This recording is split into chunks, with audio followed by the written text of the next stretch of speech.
Woo woo. Woo! Oh my gosh.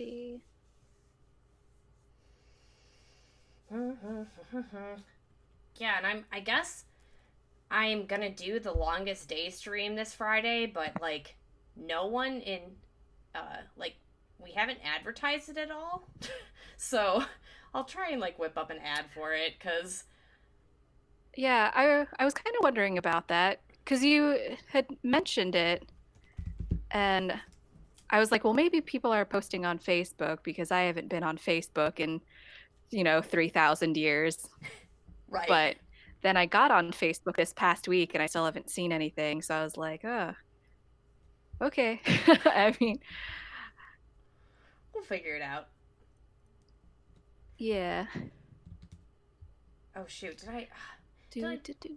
manage my thing? Did I have still I tested it out a little bit earlier and I forgot to get rid of the test on my I can never do streams well.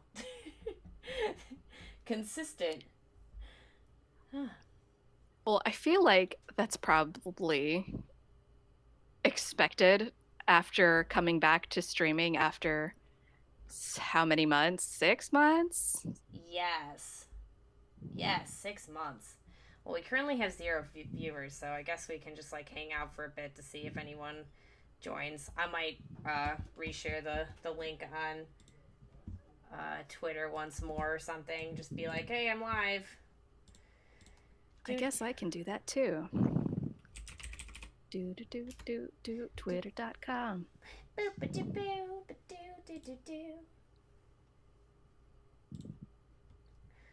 Woo.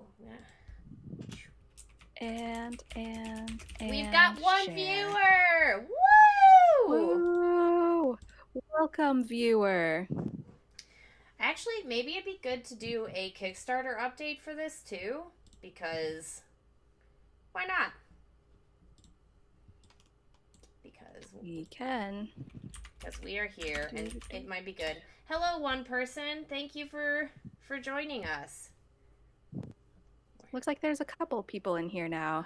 Hello! Ooh, yay, yay! More friends! Oh my gosh, I'm so excited. And it all ended up working out well because you got to join me, and it'll just be really great to have you destroy me. Oh my gosh, we have 301 backers. That's insane. I know, we're so close to 11,000. I know. I have hope. I know, me too. I'm so excited. I can't believe it. No, someone today was like, I was getting really nervous. I was stressed out for a couple weeks watching this, and I was like, yeah, me too, man. No, it all kind of happened in this last week. Like half of it happened the first week and the other half happened the second week. Not the second week. What is this? The last week. Blood War asks if the knights are going to be more cursed than the ones he made. He made this weird fuse of knights with animals. It was very bizarre. I think there's a lot of cursed things in this. There's a lot of bad stuff in this pitch Bible, but we're going to take you through the whole journey so you can just really relish in the awful. I'm just going to make this Kickstarter update, and then we should just get started because we will be uploading this as a YouTube video later. But all of you guys get to heckle us, or mostly me. Let's be honest, but heckle. I'm a part of the heckling. Yes, so all of you can heckle me live. Nothing like a good old live heckle. Oh yes. It's been so long.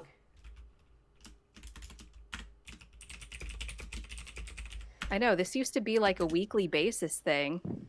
I know. Or we streamed more than once a week, didn't we? Was there a time in which we streamed twice a week? There was a time we streamed 3 times a week. What? Mm-hmm. Huh. Wow. Cannot believe. Thank you for the bits, Blood War. It's published now. Yes, thank you. So So for everyone who's just joining us, we're just sharing that we're streaming right now. And then we're gonna start in just a sec. So yeah, I yeah, think I think we're good to yeah. go. We've got 8 friends in the chat. We are going to just start. I am Tara. And I'm Sarah. Yay! It's been so long since that's been said. Reminds you, Yeah, I'm just a disembodied voice in the atmosphere today. but a good one, a very welcome one, a disembodied heckling voice. So now that the Kickstarter update is done and we've got 8 friends here, we're gonna just start diving in. So Night and Beard started in 2014, and it was something that I had a dream about. Which is so funny. I had a dream about 2 knights trying to find each other in a bar, and they couldn't seem to find each other no matter what, and they were just like lost in this huge crowd. And then they found each other. That's pretty much all I can remember about the dream. So, woo! Just like a medieval nightclub. It's like not even a bar. The fact that they can't even find each other in it, they're just like, whoa, there's way too many people. Too many people in this medieval nightclub. Oh, it's a pun.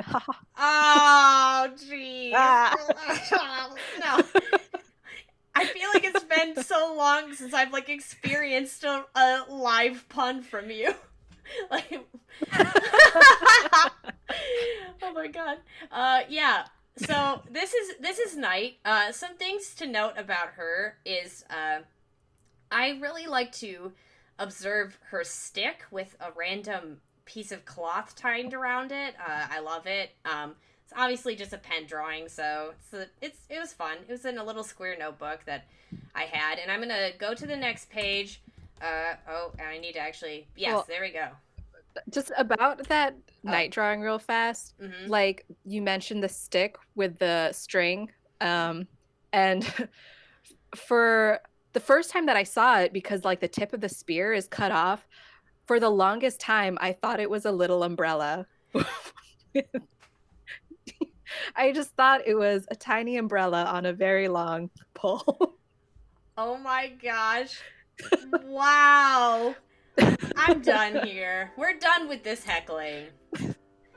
No, we just started. This is page 1. What is going on? I have music playing on my iPad, sorry. I was like, what the frick? Sorry. Okay. Okay, so cool. Tiny umbrella. And now this is So I wrote Dream Night in the corner there, and this is her sidekick. So for a long time he didn't even have he didn't have a name either, but Beard was her sidekick. Beard doesn't get a full body shot. He's just grumpy, and my lovingly amazing way I drew men and didn't understand how beards and or mustaches work. That's why Oliver has really bad facial hair, everyone, because I didn't know how to draw a mustache. I don't even want to say it's bad. It's iconic, you know. He's creating something here. Oh, I see. Just give it a couple years, and you know, people will be sporting that. Do you call mustache beard trends do's? Are those face do's? Face do's. Like, what do you call that? I don't know. I feel like we've got some beard experts in the chat room. I feel like they're probably more inclined to know. The beard experts. Wow. Yeah, I don't know. But yeah, I guess that's it for that. But we're gonna get into the good juicy stuff after that. Oh, this is still her more obviously a stick with not an umbrella on top of it. I will kill all the villains. Thank you, Knight. Something you would probably still say to this day. You, in some ways, Probably. some things never change. But I mean, you can, if you like know the series, you can kind of see some of the same ideas have still lasted for a while, like her weird Mega Man armor stuff. But yeah, it really made her legs into like hardcore sticks. So I don't, and arms, very tiny. Yeah, yeah, they are. So I don't know. That's, I don't really know what to say They about were this. much more cartoony before. Yeah, they were. But that was because I thought this was going to be a 4 panel comic, like slice of life strip. So I think I was trying to go for something that was simple and just more cartoony. And here's Beard in his with his drawn on abs and I know. I his love the udders so much. no, no, they look like otters. Ah! No. I will try not to get us killed this week. Also, maybe something Beard would say still to this day. Uh, but much more cartoony, much more stylized. Like, No, he is like so just like Eeyore sad. Just try not to get us killed this week. yeah, I think Beard's personality, as thanks to you, changed a lot. I think he didn't really even have a personality back in the day, except maybe we'll see just how cringy it was in my future notes that we will get to now. But I don't know. Beard was an enigma to me. I knew that Knight was this really angry, like, child. But not child. She was actually in her 20s. That's a big thing. Knight and Beard were supposed to be in their mid 20s at the time. So that is a huge change. Knight used to curse a lot. So yeah, a lot. Wow. So we're here. My first notes that I ever wrote were on March 20th, 2014. I won't read all of them, I don't think, but we can give you some highlights, and if you can read them, please follow along. Um, I guess the biggest thing, so they were silly webcomic about two knights given the job of border patrol. So they were border patrol. Like as if I knew anything about what that is. And like what in medieval times, I guess they were just like making sure no one was like smuggling in stuff on carts, like I don't know. I remember thinking though, and this is kind of funny considering what happened. I remember thinking that they were going to be really sad on the top of this wall that was surrounding the city, and they would eventually meet there after being mean to each other for a while, and they'd both be emo and angsting about their life. But they were like, "Oh, you're also sad on this wall? Me too." Really deep thoughts about Knight and Beard back in the day. I like this note here. They try to join conversations about slaying dragons. Like, people are always just casually having conversations about slaying dragons. And they end up describing townsfolk in a dramatic fashion. I don't know what that Explain. I don't know what that sentence means. What does that even mean? Oh my gosh, that's bad. I also love how when they go to the tavern, they get shunned and are forced to fit into the VIP corner in the back. So to explain that is they put like a little card on their table that said VIP so that they thought they looked cool to other people. Like this was something they self did. I remember that, so I don't understand. And Wait, also go to tavern, get shunned, and are forced to fit in the VIP corner in the back. So it was just kind of like a dunce cap, but not. it was. Yeah. Wow, I see. and I also love this line, shunned at the academy for being so optimistic. What? Like who is like There is no happiness here. oh gosh, but I mean that was I like to picture them optimistic is kind of interesting, but and they get yelled at by their supervisor. Some things never change. Um, angst when they talk about their dreams of slaying dragons, and they talk about being content with doing the right thing. Wow, I'm so glad they're so nice. This is like a really nice page. I don't know what happened, but let's go to the next one so we can laugh even harder about this. So Refused to boob armor. Sarah. I just really appreciate that sentence. You have to. You like caught me off guard because I didn't read that earlier. Oh no! Oh no! Ah, that's bad. Oh, and she's a flunky. We were reading the utensils as throwing stars earlier. Oh my gosh. And also, I love how wants to make her own way, possibly related to royalty. Interesting. I don't know if I ever pulled on that thread, actually. That might have been the only time I said that. But she's funny. Yeah, I mean, I feel like for a while their school was princess and knight school. I guess when you started it was damsel and knight school. Yeah, bad.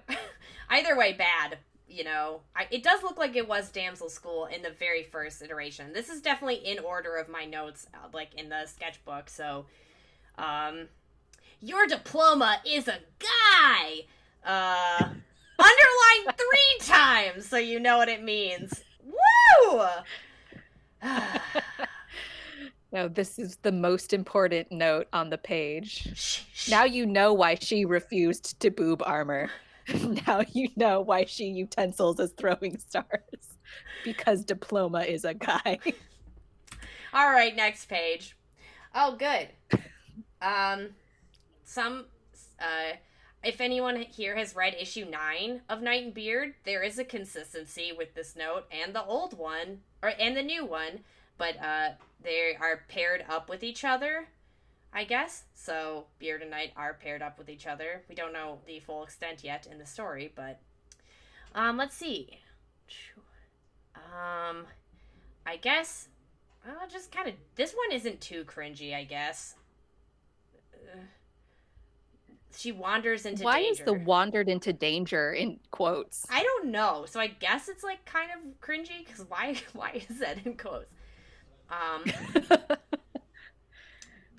Like it's not actual danger, like she's just blowing it up to be more than it is. But what about how to be a team in quotes though? Like why does that have to be how to be a team balance?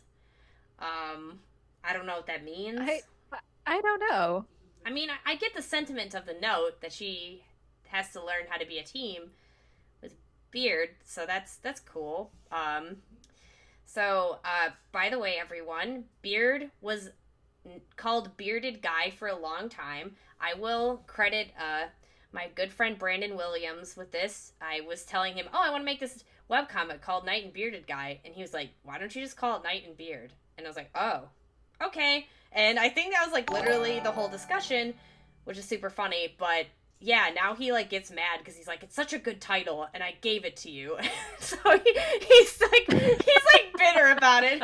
He's like, because it's a good title. And I'm like, it is a good title because people at cons will like see the banner and be like, Knight and Beard, that sounds cool. And like, I don't know, it's just funny. So yeah, thanks Brandon. Like, does he want something? I don't know what he wants from it. Does he need to be compensated? I don't know. I don't know, but oh well. The bearded guy, he actually wants to do something good. Other prince want to get their princesses. Want to get the princesses. So I'm guessing what actually doing things. I want to put Beard in a shirt that says "actually doing things." I like she makes adventures for him. Adventure. I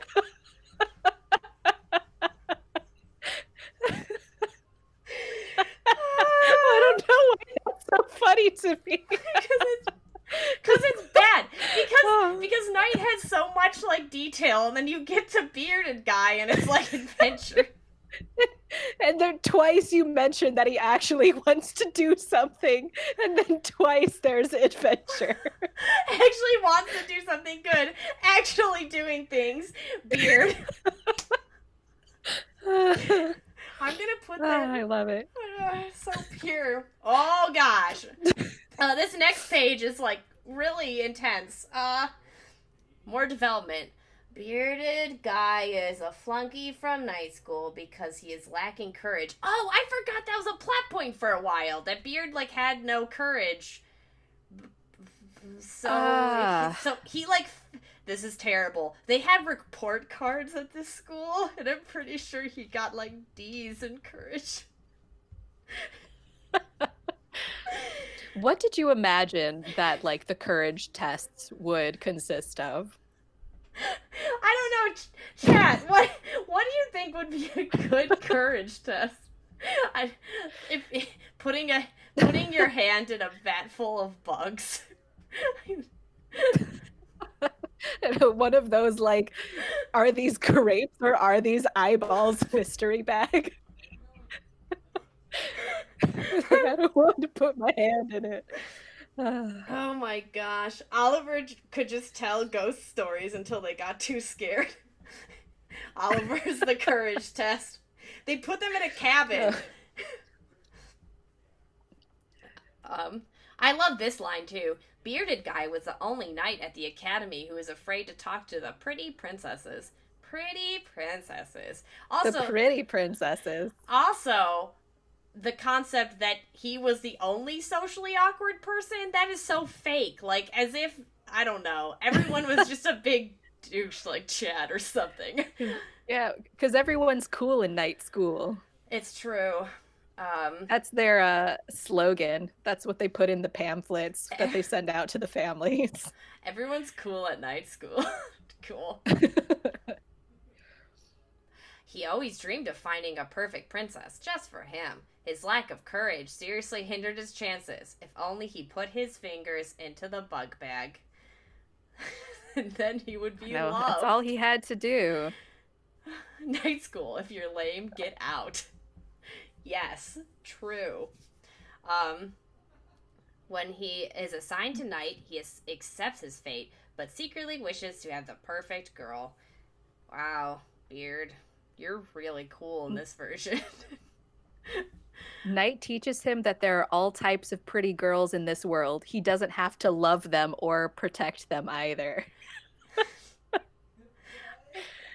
I don't even want... I feel like there's a lot of layers there. There's a lot of layers there. I think I was trying to say, like, the type of character Beard was someone who was, like, thought that having a girlfriend was all that he needed in his life, and Knight was like, you don't have to need that.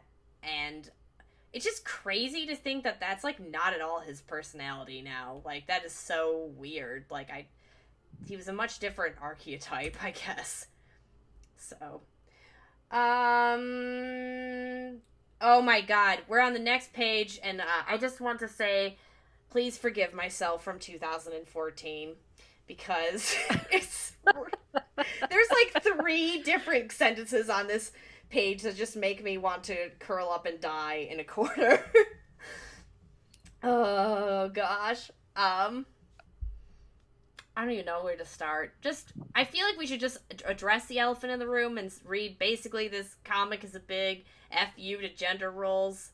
Wow, Tara, you're really just showing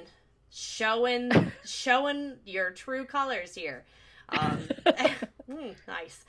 Knight learns that she doesn't have to prove society wrong by saying that she doesn't need a man in her life. So I guess it's like all came down to like, it's okay to have relationships with men. I don't understand what I was trying to... There's, like, a lot of different concepts going on, but, like, that's a theme, apparently, was, like, you can have a man and it's okay, but I don't think... When guys and girls can be friends without a romantic relationship. It's, like, it's... that the biggest F you to gender roles is when... and it's when guys and girls... You wrote that twice on that page. That's you really believed. Wow.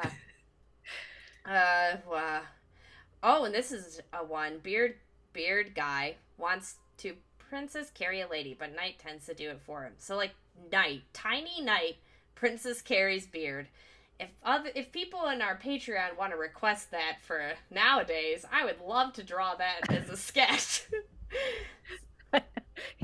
Her just wrapping her arm around his leg, trying real hard. Oh yeah. So let's go on to the next page. Oh, okay, we're going into the comics now. All right, this is what we've all been waiting for. Princess Failure is the title. You have flunked Princess Academy. What do you have to say for yourself? I have only one thing to say. Freedom! Rips off dress. So long, suckers. And then I added, that was two things. As if we needed to... Oh. Yeah. Because freedom. You see now. I had to explain it out loud to explain the punchline. Well, I guess I always thought that was just like a note to yourself. Like I was thinking like, were you planning on splitting that into 2 comics? You know, like I didn't realize that was part of the joke. Yeah, it's bad. That's a bad joke. If you don't understand, that's part of the joke. But I appreciate like seeing this art though from 2014 because it's like what a dramatic change in 5 years. Is 5 years? Yeah. No, it's definitely crazy. I mean, I think it'll be really fun to get through the next pitch Bible and then the final one we did for school too, because I think that there's a lot of improvement just between those 2 pitch Bibles. There's a ton, but yeah, and that was only a year apart. Yeah, I think conceptually, Crazy. I think conceptually, Knight and Beard has grown a lot too. So it's pretty intense. Everything has just changed. Oh, but Bailey brings up a good point. That was 2 things would be the title of this strip in like a classic webcomic scenario. So that's a good point. So we're gonna move on to the next comic, which is about Beard. Oh, there's cursing. Knight Failure. Even though you're a great fighter, there's no way you can pass with your horrible courage marks.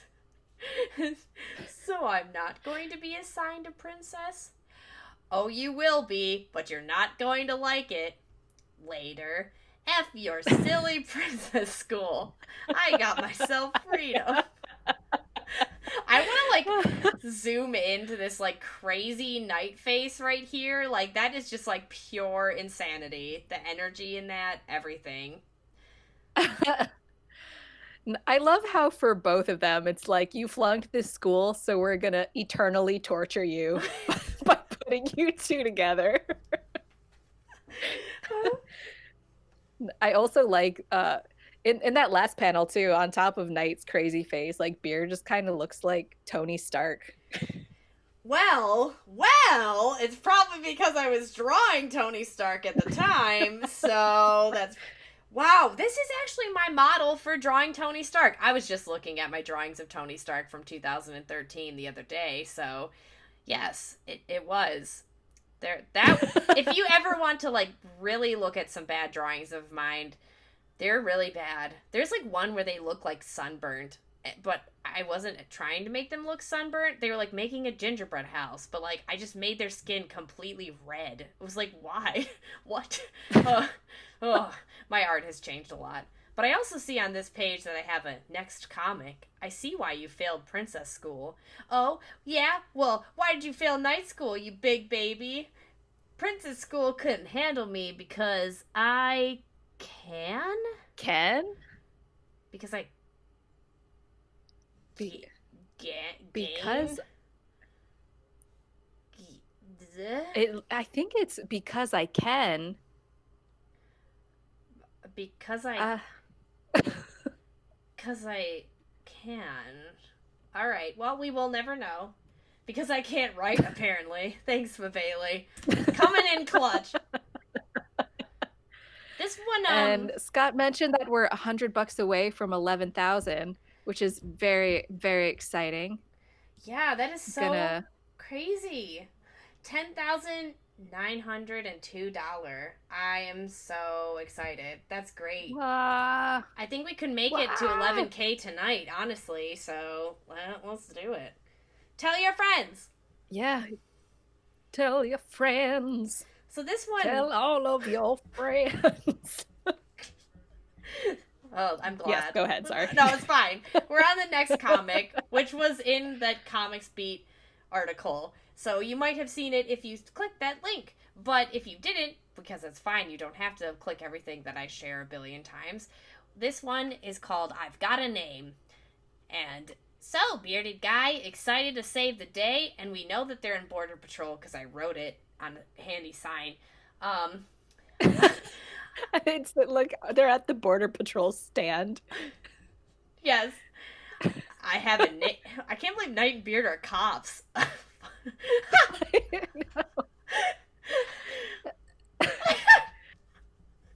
Yeah, are they supposed to be on the wall right here, or are they really just like at a wooden stand that says Border Patrol? They were at a wooden stand, okay? It was supposed to be a wooden stand outside of a gate.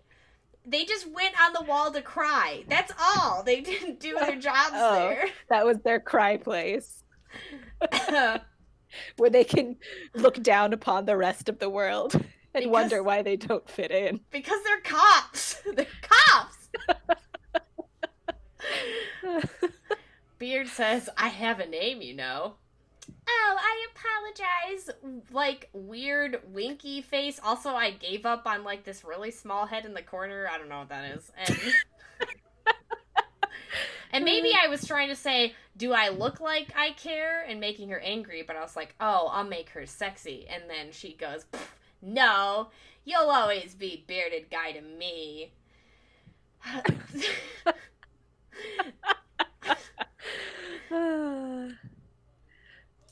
Yeah, I do love that sexy face and Beard just being completely like, ugh.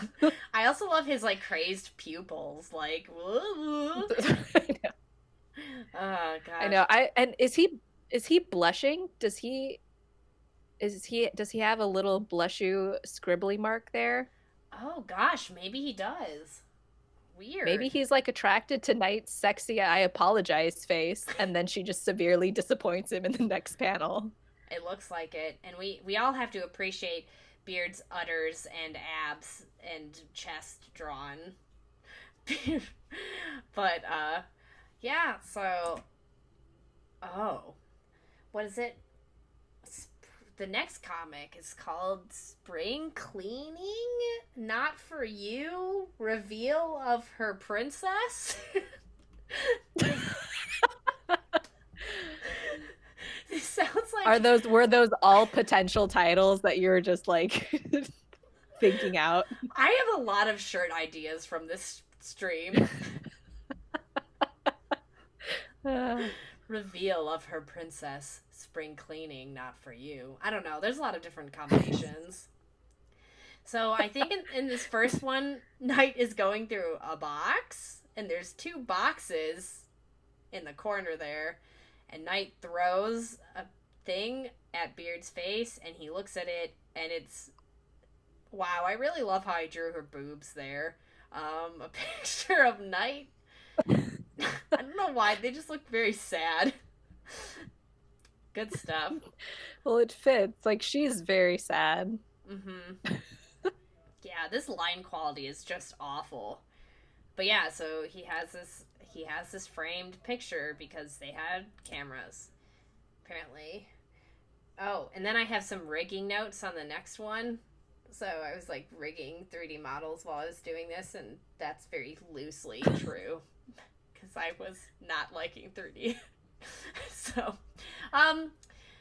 avoiding my homework for this garbage. And this one's titled What?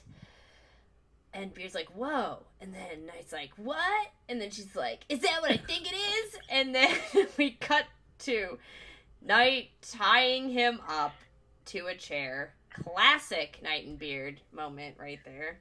Because that is how you react in a situation like that. Yeah. So the next one, Beard asks, why am I tied to a chair? And Knight says, So the question everyone is thinking. You know why. And I won't untie you until you promise not to speak about that picture for the rest of your life. And then I think that's a sword. And he says, fine, fine, please. The sword is too much. Wow, such a compelling comics. Really amazing. I don't really have anything else to say about this except why did Knight react that way with the chair? You'll never know. And tying someone to a chair like takes a while. Yeah, like Beard could have easily gotten out of that consciously. Like she'd have to like knock him out, you think? I suppose. I mean, if it was Knight and Beard nowadays, she'd probably just be like, Beard, sit down. And he'd be like, okay. And then he would just sit there while she tied him up. I want to like animate that. I want to animate that really badly. And then that's when you come back like, why am I tied to a chair? And Bloodworth says that even then Beard could just stand up and be free. Like Knight just does a terrible job tying this chair. Oh man, so good. And now we're just gonna get into some of their original designs. We're back on. Oh my gosh, part of this next slide is just. If any artists out there know what tangents are, I like literally like my eyes just were drawn to like 3,000 tangents. Like tangents are when lines like intersect that shouldn't. Like for example, where on our right of Beard, there's just this beautiful one of his like crotch underwear and her spear and his side of his leg. It's so bad.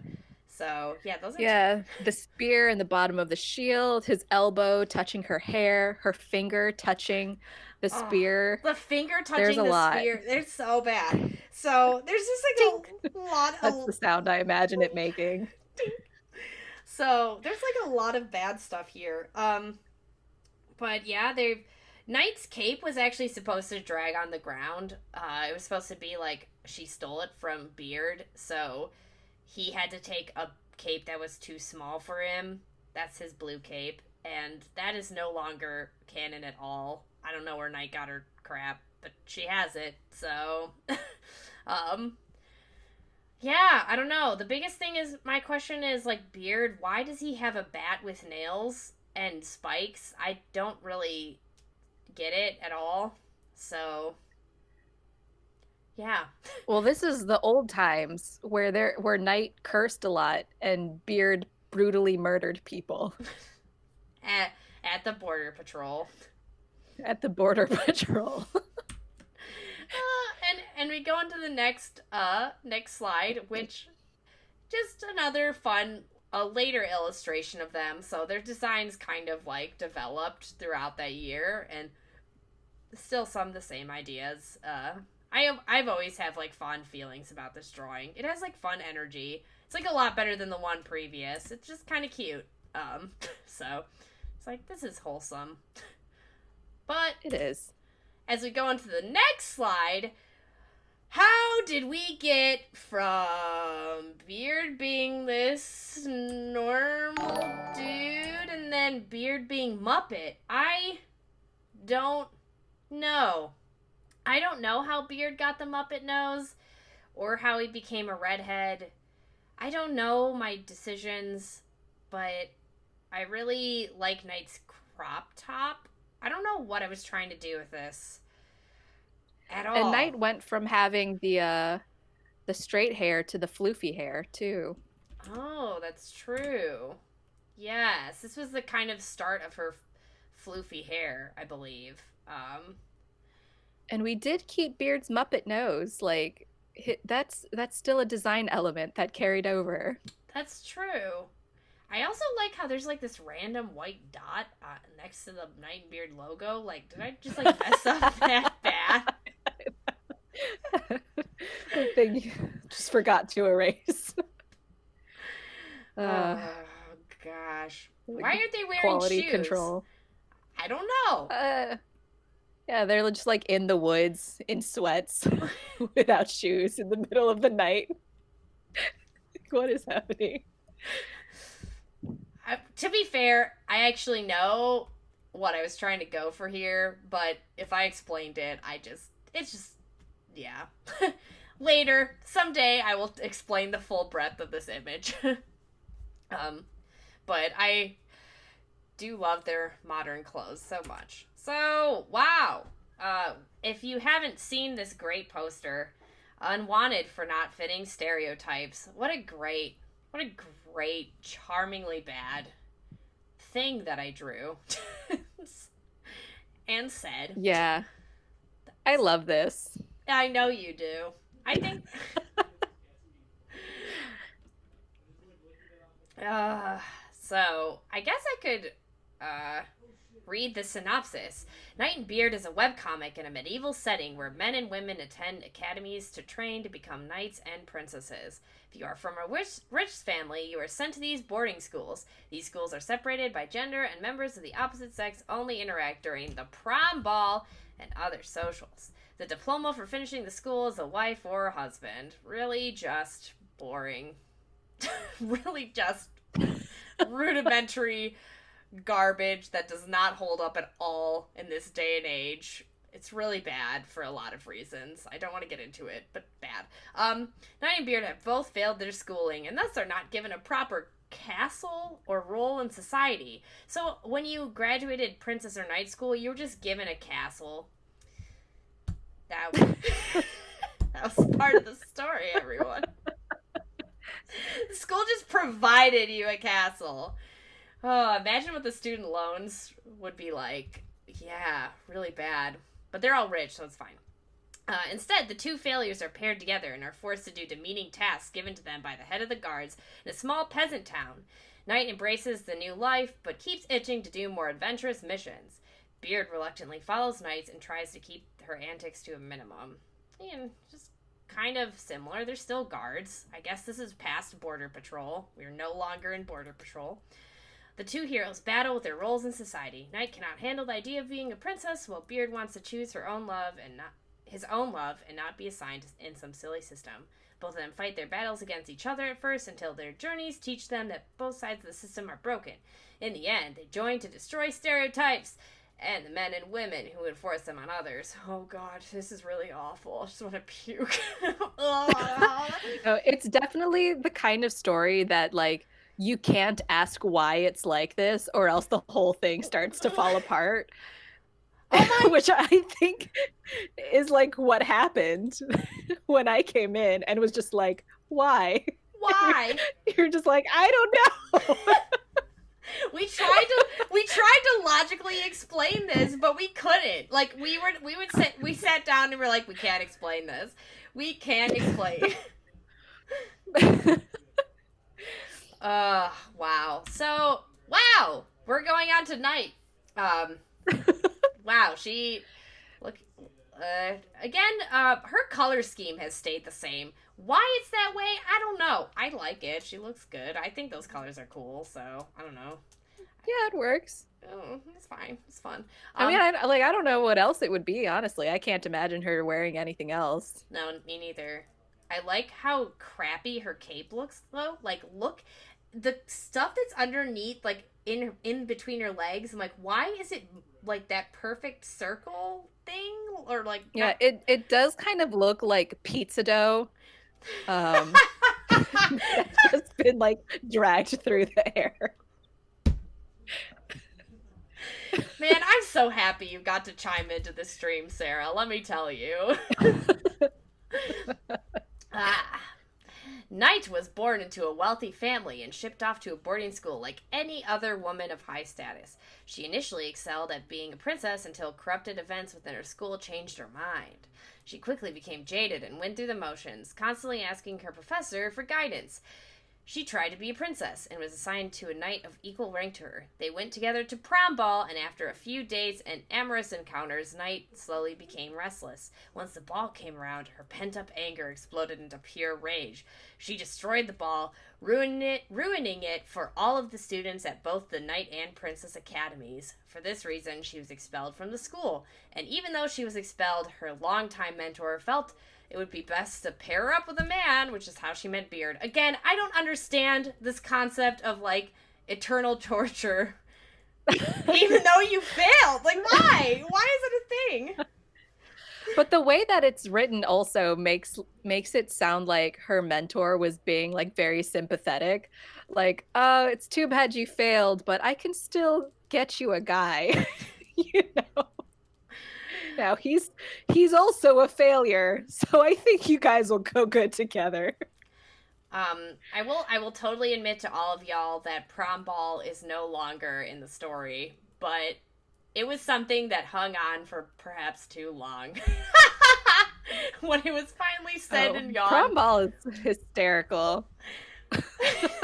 it totally is. There's a part of me that's like, I wonder if that can still be fit in. Well, you heard Only it here time will first. tell. Yeah, you heard it here Yeah. though. Now we're gonna go into her costumes. Wow, look at some developmental stages of Knight's costumes. My favorite thing that I noticed yesterday was her middle costume. She's holding a pacifier, and that's a thing. Um, uh, yeah, I don't really have much to say about that other than this is what she looked like. These are some concepts. Oh boy, reading some of this is really just like giving me anxiety. Yes, I guess that is Princess Knight. Here we have Knight in her nightmares, Chad Knight, and Adult Knight. That is a Chad Knight. I'm not gonna lie to you, I really want her to be in a costume like that in series, like that middle one. Somehow I will squeeze it in. And I will be very excited for that day when it happens. I have no idea how, but it will happen. So Beard has been held back 2 years at the Knight Academy. He was a very talented student and a hopeless romantic. After being paired with his princess during his senior year, he realized that love could not be forced. He did not want to be paired with a princess he did not love. He refused graduation and stayed 2 extra years, each time being paired with a girl he could not love. He essentially gave up on his schooling by that point, and the school paired him with Knight to essentially have him keep an eye on her, or in their words, put her on a leash. Wow, Knight is so repressed. He now is forced to do odd jobs with the younger girl and suffer through her intense antics and personality. Deep down, he wishes he could find a princess to love him, but his sensitive and caring personality is an initial turnoff to many women. What? His sensitive and caring personality is a turnoff to many women. Let's all just read that sentence together. Because in the land of Knight and Beard, everyone just wants a Chad. Oh my gosh. So here are some of Beard's costumes. Wait, I want to talk about like Beard's pose in this one. In the regular one? Yeah, okay. Yeah, in his standalone thing. I actually really love this pose. It looks like he's bashfully hiding behind his sword, like, oh. It does. It's like, don't look at me. His expression is kind of tender and cute. Weird. It is. That captures his caring and sensitive personality that no one likes. No one likes it. Everyone wants Chad. Wants Chad. Yeah. Even Knight is like, you're a big baby. I hate you. Can I also reveal to you a technique that I used on these? That's really hilariously bad. Because obviously I'm not very good at line art, if you can't tell. If you can't tell.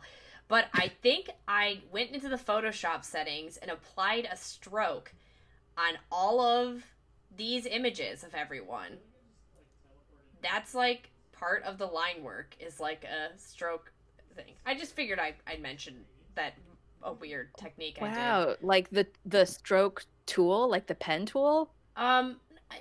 It's in when you go to effects on a layer, you can add a stroke to like the outside of an image. That's what I did. It was like, yeah, isn't that weird? When I look at this, I'm like, why does this line art look so blah blah? It's like, that's part of why. Yes. Interesting. Mm-hmm. I think I see it. I see what you're talking about. Isn't that wild?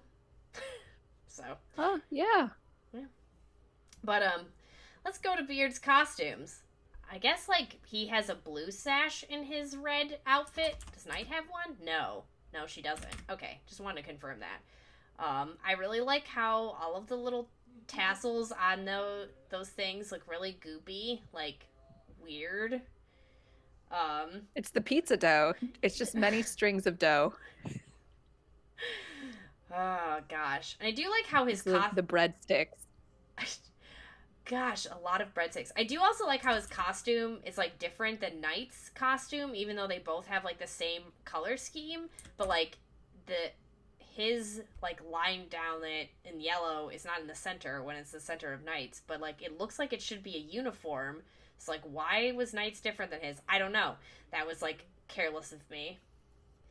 And Um, she also has like the two ropes on her yeah, side. yeah, she does. Yeah, but Beard doesn't, and she has two medals, and Beard only has one because he doesn't have enough And a courage. sash. Yeah, Beard looks like a king in a Disney film. Is what Blood War is saying.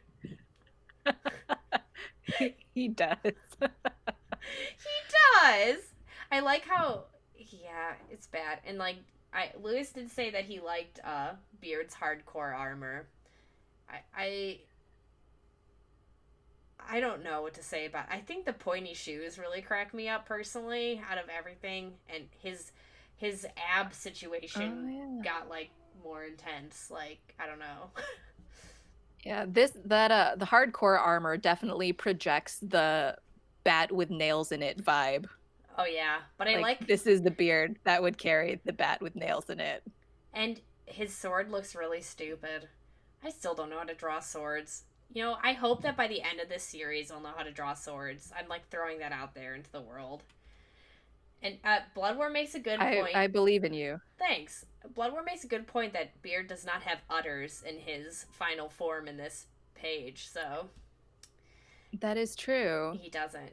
So yeah, it is an upgrade. But let's go on to I guess some drawings of Knight and Beard interacting. I like their back to back. Except Beard's arms. I don't know what is like going on there. I there was an attempt and it didn't work. So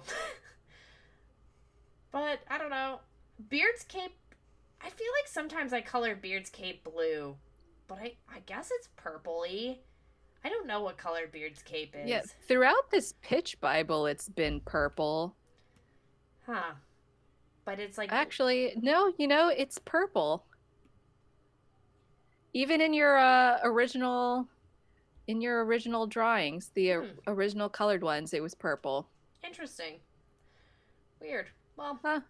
And then somehow it's blue now. oh How my did that gosh. happen? Next page though. Ah, this is early Vincent Blood concept. Oh my gosh. Except it wasn't. It wasn't. Except it wasn't, because this was Oliver concept. Yes, Oliver.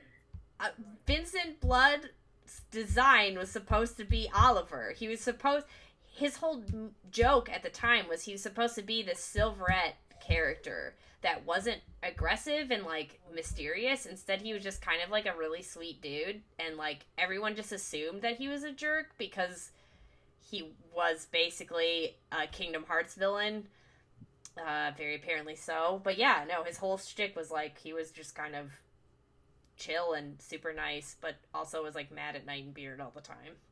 So Yeah. So it's pretty much like Oliver's personality, but just with Vincent's body and a white suit. yeah, and then Sarah came along and then adopted Vincent and was like, yeah, he's gonna be a Silverette character. He's going to be.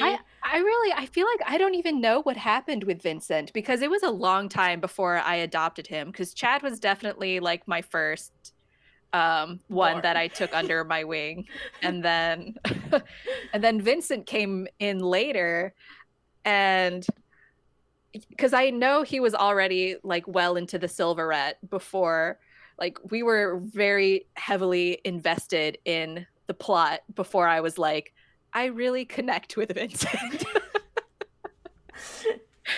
Like Chad is one side of you and Vincent is the other. Yeah, and then Beard is like another side, and then Margaret is another side. Like those four characters make up me as a human. So you're like a really jerk white boy, and Phil. I can't even stop. I can't even say it all because it's just too much. You're a jerky white boy and a sensitive white boy and Filipino woman, and I'm not gonna explain what Vincent is because you should just experience that. He's just like scary and intense, which like there are definitely times in my life where I like turn on the Vincent switch and I become scary and intense.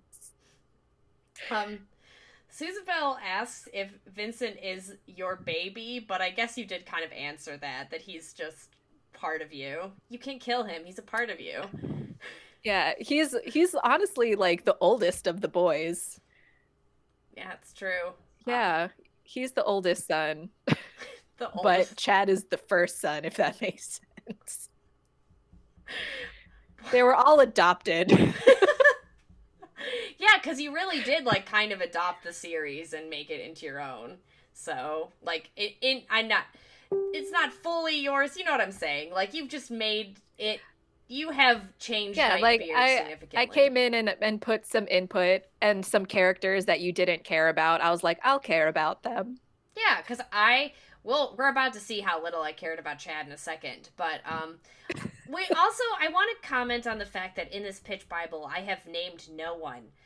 Basically, Yeah, yeah. Knight and Beard. I'm gonna give you a secret. Were named the last out of all of our characters as far as their real names, so that's a really fun tidbit. We didn't know their names for the longest time. But the Oliver Vincent fusion, whatever this was, his name was supposed to be Darius, and thank God that it didn't happen. So, Darius, I forgot. yes, Darius. But I will read his description real quick. Knight and Beard's boss and the overseer of the peasant level knights in the town. His goal is to receive the reward for the best guard out of any town in the nation. What a just chill dude.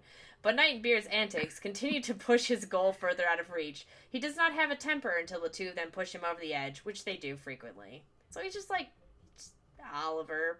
I don't think Oliver's like His trying goals to are so humble. yeah. It's weird.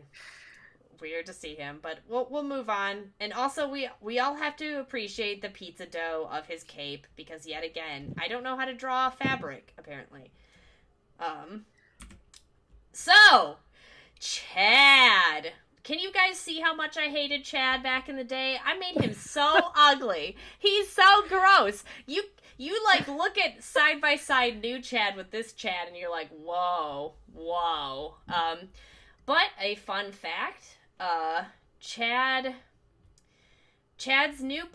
Chad's outfit was actually made into the Newport's guard's uniform. Although I don't know why we made the skirts really long. That must have been an accident or my fault, something like that. But, yeah. So it was kind of what were we gonna say? I was gonna say that I feel like they were long because we didn't know we were gonna go with this design. And I remembered you'd come up with another design, Oh. but it was like gray. Um, Mm. like I still remember the concept art for it, but I can't describe it. And it had a long skirt. And then, but we couldn't design like a logo, like we were having a hard time coming up with an emblem. And then when we made the joke about just like moving Chad's outfit, like we kept the same structure of the old suit, but just put that blue X on it. Wow, that's cool. What a funny. I guess because we were just both like it'd be. I remember when you suggested like why don't we just make it Chad's costume and like put a blue X on it and was like oh that's so funny oh my gosh like wow. Yeah, because I remember like once we had changed Chad's outfit from the armor into like what he wears now, and you were saying like, "Oh man, I'm so bummed though that we're not gonna get to see Chad wearing this." And we had that like but we still can if. Yeah, that's right.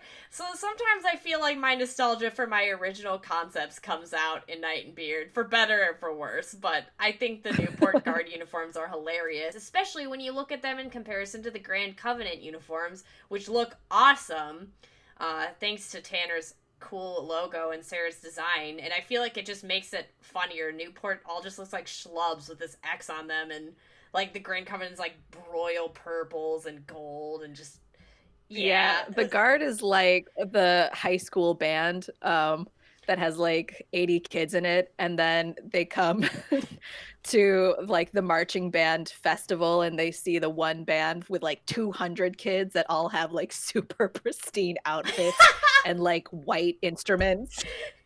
Oh my gosh, it's so true. Man, and we gotta read this. The Prince Knight was originally supposed to marry. When they were paired together, things seemed to be going well on the surface level. Of course, there were some rocky parts, and he honestly did not like her outspoken personality.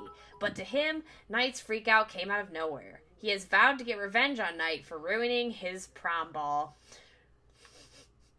I'm sorry. It's just really funny thinking about like Chad now. Like Chad is like very complicated, and this was his whole reason for living, was his prom was ruined. I His know. prom was No, I know it's been 2 years, Knight, but I'll never forget the night you ruined my prom.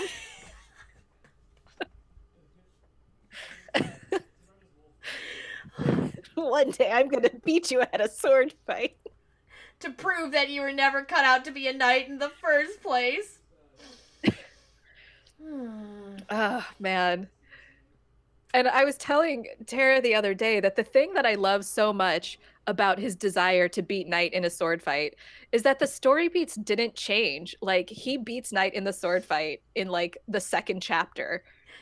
Like, that was still the same from the original. Like, he accomplished his goal early on, but he like continues to harass her throughout the whole series, constantly just being like, I'm still gonna beat you in a sword fight. Every time you think you're getting good at the sword, I'm gonna come out and beat you. I love it. Oh my gosh. Blood War says, "My name is Chad. You ruined my prom 5 years ago. Prepare to die." I want to make a comic of Chad now just being like, "You ruined my prom!" Knight's like, oh, I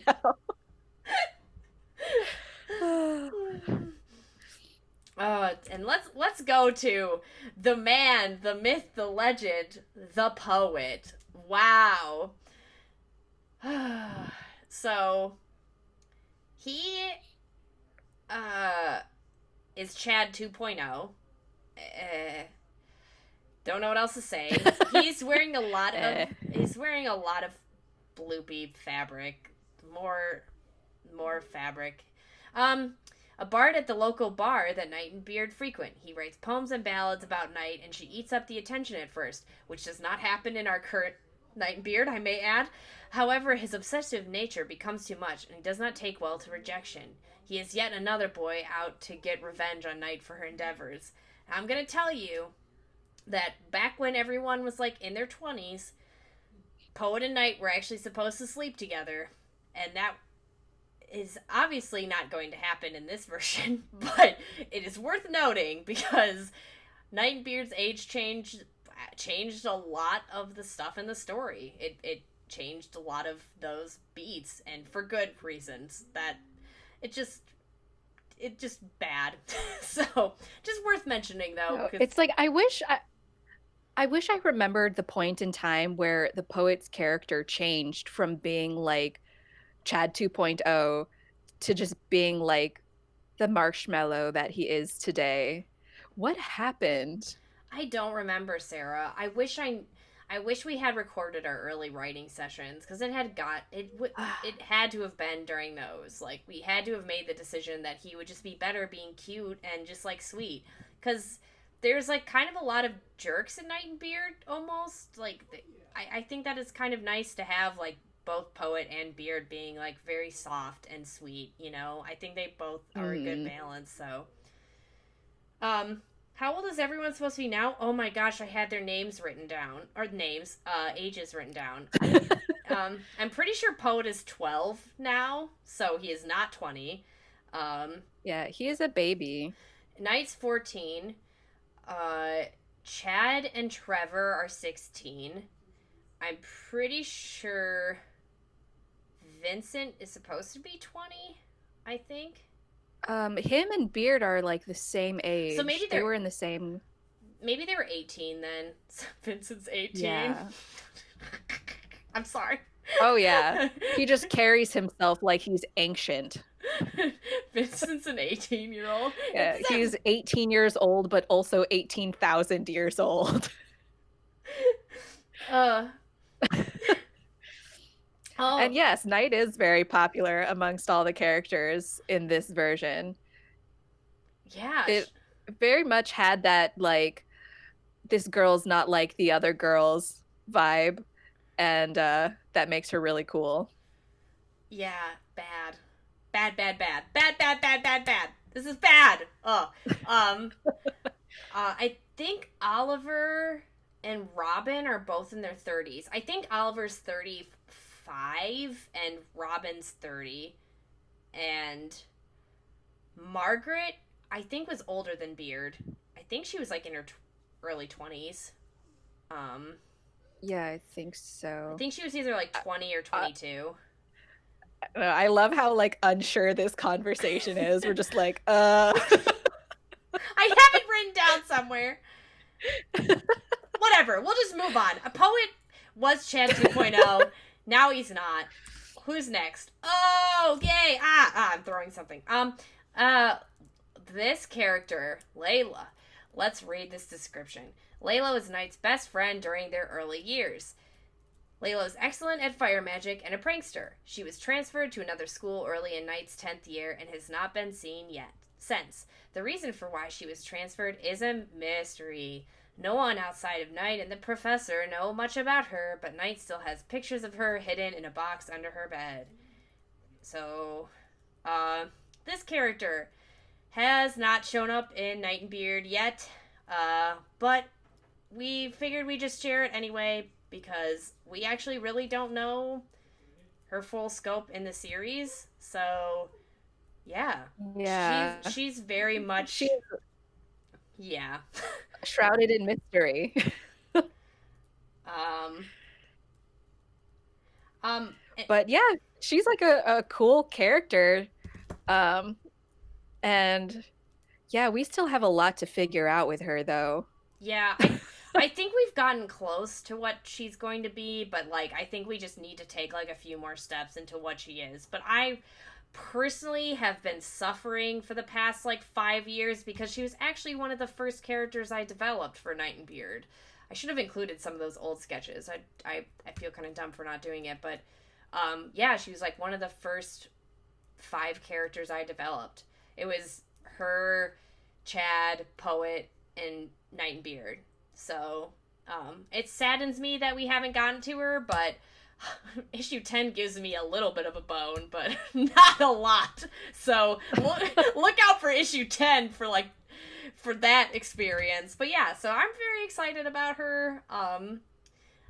Just sad it's taken so long. So web comics, you know. So next one. This is basically Beard 2.0, the Professor.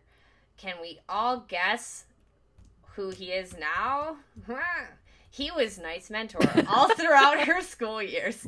He is one of the founders of the Knight and Princess School and teaches classes in both academies. Knight does not speak with him after the incident at the prom ball. This does not stop him from trying to initiate conversation when he happens to see her. She does not engage. So he looks definitely like more of Beard's dad, but this was the headmaster in his early phases. Yes. I did not... the professor is really funny, but as you can see, again, did not name anyone. The headmaster in his current form did not have a name for a long time, but then we mushed together two names of two of the heads of departments at our school that people either hated or loved, depending on who you talk to. So, yeah, that's the origin of Headmaster Harrison's name, is that, yeah, one of the head of housing, Ryan Harrison, and the head of our entertainment arts department, Tim Flattery, combined to be Tim Harrison. And the professor, like his concept, the idea of him was so simple at first. Like his purpose in the series was just to like give Knight and Beard, like put them together. Like that's more or less all he did, right? Yeah. Like in the very beginning. And I think it wasn't until we started like really uncovering the lore of Knight and Beard that we were like, oh, the professor has to be like way. Oh, hopefully, did she disconnect? Oh no, oh no. She disconnected. Sorry, everyone. She'll be back. Dude, you disconnected shortly, Sarah. Uh-oh. Hello? Yes, you're back. Cool. You mentioned the professor. Did something happen? Yes, you disconnected. But you're back now, so you mentioned the professor was simple, and I don't know where it cut off. I am sorry. I don't know. Oh no! Is she still dying? No! Oh no! I'm sad. That's a bummer. We will wait a bit to see if she'll come back, but I hear her. Uh-oh. It's only scratches. Ah! Hello? You're back now. No, she's not. Uh-oh. F, yes. Press F in chat.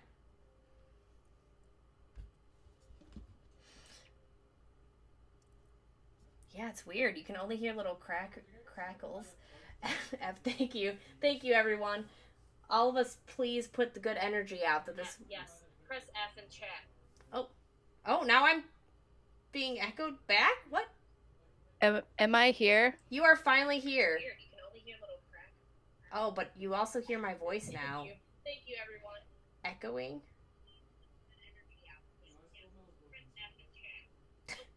Oh, now I'm being echoed back? Sorry, is it picking up my microphone? It is. Because, like, I can't hear you anymore. Oh, weird. How about we hold on one second. Troubleshooting, everyone. Let me just restart the session, Sarah, and let's see if we can fix this.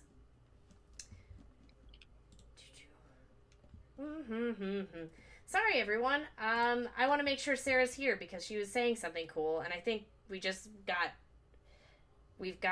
weirdly kicked out. So create new episode. Sarah and Tara. We're using this series called this website called Zencaster, which is really cool, and I use it to record my podcast with my friend Brandon, and I really like it, and it's awesome. Let me see. Cool. I'm gonna text her, let her know I sent her a new link, so hopefully we can get her back in here. Thank you. Oh, yes. Oops, she's in this chat. Let me chat her. My friend and I do podcast. There? Here? You're here. Okay. Here? Yay. Good. Okay, we figured it out. Yay! Yay! What happened? All of a sudden, I stopped being able to hear you, and I was like, I don't understand. I don't know, but we're here. That's good. Okay, so what were you saying about the professor before you were kicked off of everything? I don't remember. I think I was saying that after we developed the lore of Knight and Beard and figured out the backstory and how long ago the Demon War and stuff took place, that's when we decided to make him older and more powerful because we knew he kind of like needed to be present for that. Yeah. So he's now the.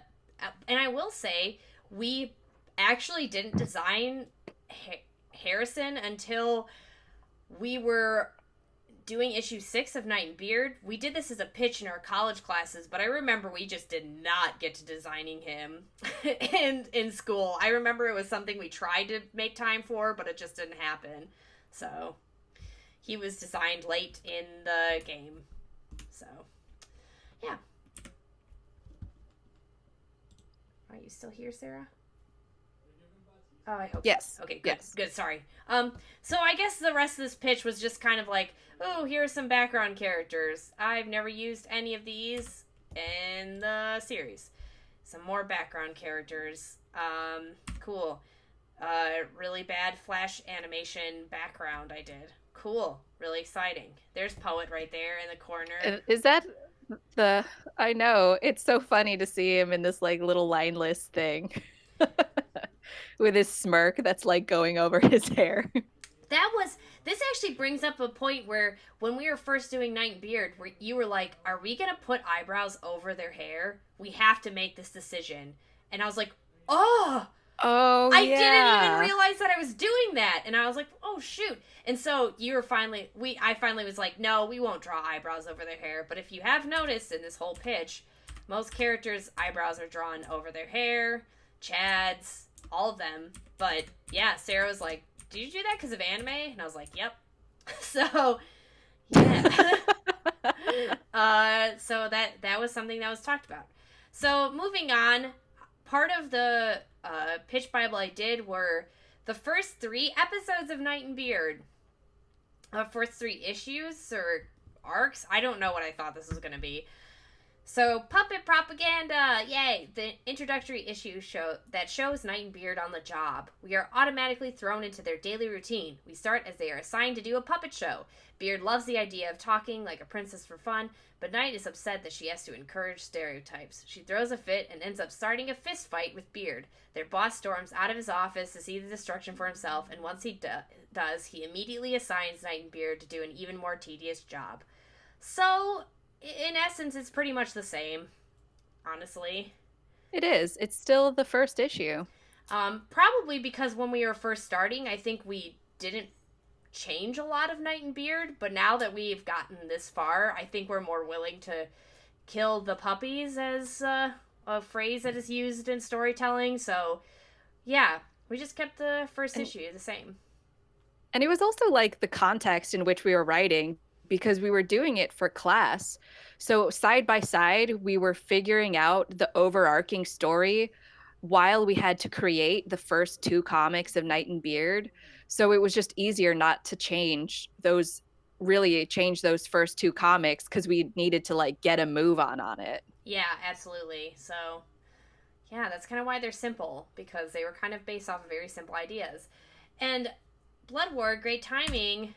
Piggies. My really bad drawing of this pig. These illustrations, you can definitely tell that I used the stroke tool on them. It's like way more obvious. But yeah, Piggies. Pig pen. So before Sarah came on to the task of Night and Beard, we had it so that there was 3 issues, and 1 issue was completely dedicated to them chasing down pigs. Now we condensed that into what is known as issue 2 now, with Chad and the chasing of pigs. So just say that now.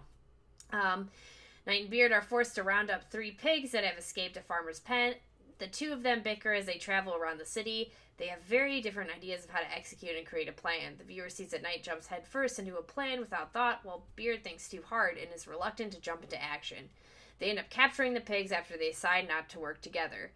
They meet in the town square, pigs in hand. Someone calls for Knight, and when she turns to face him or her, well, why would you not know? Whatever. She sees that it's her ex-boyfriend, Chad. Oh, Knight! Chad's just very ambiguous voice. Who's that? He notices that she is holding 2 pigs in her hands and laughs at her misfortune. But now I'd be like, what? Okay, that frick, I forgot. Night was carrying 2 grown pigs in her hands by herself. What? She's not that strong. That's terrible. Like, I remember Sarah was like, that's not possible. That's not possible. I love this image. There's something about it that makes me think of a sugar cookie. Like, this is something that you would see in Nailed It. They'd be like, recreate this cookie! And it just looks like it's drawn with royal icing. So, yeah, that's my take. Night, drop that exercise routine, please. Oh, shoot. Oh my gosh. This is a bad drawing. Hello. For a lot of reasons. Embarrassing X. We start the comic where Knight is having a stare down with Chad and the pigs. She cannot decide between dropping the pigs and losing all of her work or beating the crap out of her stupid ex-boyfriend. Oh, hold on. I have to let a cat out of my room. Be right back. Yeah, go ahead. I really love like the flare of Chad's hair. I love it so much. Just gelled very intensely. Now we have to draw current Chad with like the gelled hair pieces like that. Just like the 4 flippy pieces. Gosh. She ends up ditching the pigs and pulling her sword out to fight. Beard runs after the pigs, which leaves Knight to her devices. They fight and battle mostly with words. At the end of the battle, Knight is pinned with a sword to her neck before Beard steps in and breaks up the fight, saying he needs her help to catch the pigs again. Chad angrily storms up and promises that he will fight her once more with no interruptions. This is a freaking episode of Beyblade or something. I will fight you once more with no interruptions. Knight yells at Beard for interrupting their fight, saying that he did not need to save her. So, pretty much the same thing happens. Except she's not carrying Except the ending, because she doesn't yell at Knight. Or she doesn't yell at Beard. Yeah, she's very somber, which is like one of the only moments we've seen Yeah. Knight be like that in the current series. And in issue 4. Oh, that's true. And actually, no, she's pretty somber. Because she's also sad in issue She's kind of sad. 7. She's kind of sad in issue 6, too, until she meets Donya, and she's like, oh, cool. Yeah, she's sad in issue 6 and 7. So she's angry or sad. So she's very sad and angry. And she's sad in 9. And she's sad in 10. And she's sad. Good stuff. But we'll go on to the next page. Oh no! Do y'all see those pigs? That one that's sitting on top of the other one looks like it's gonna kill me. It looks like it's gonna kill me. It has like the most intense like googly eyes. There's Oh man, I love them. This is another thing that you'd bake and Nailed It. Make these pig cupcakes. Each cupcake has a cute rolled up little pig, and you have to decorate it with fondant.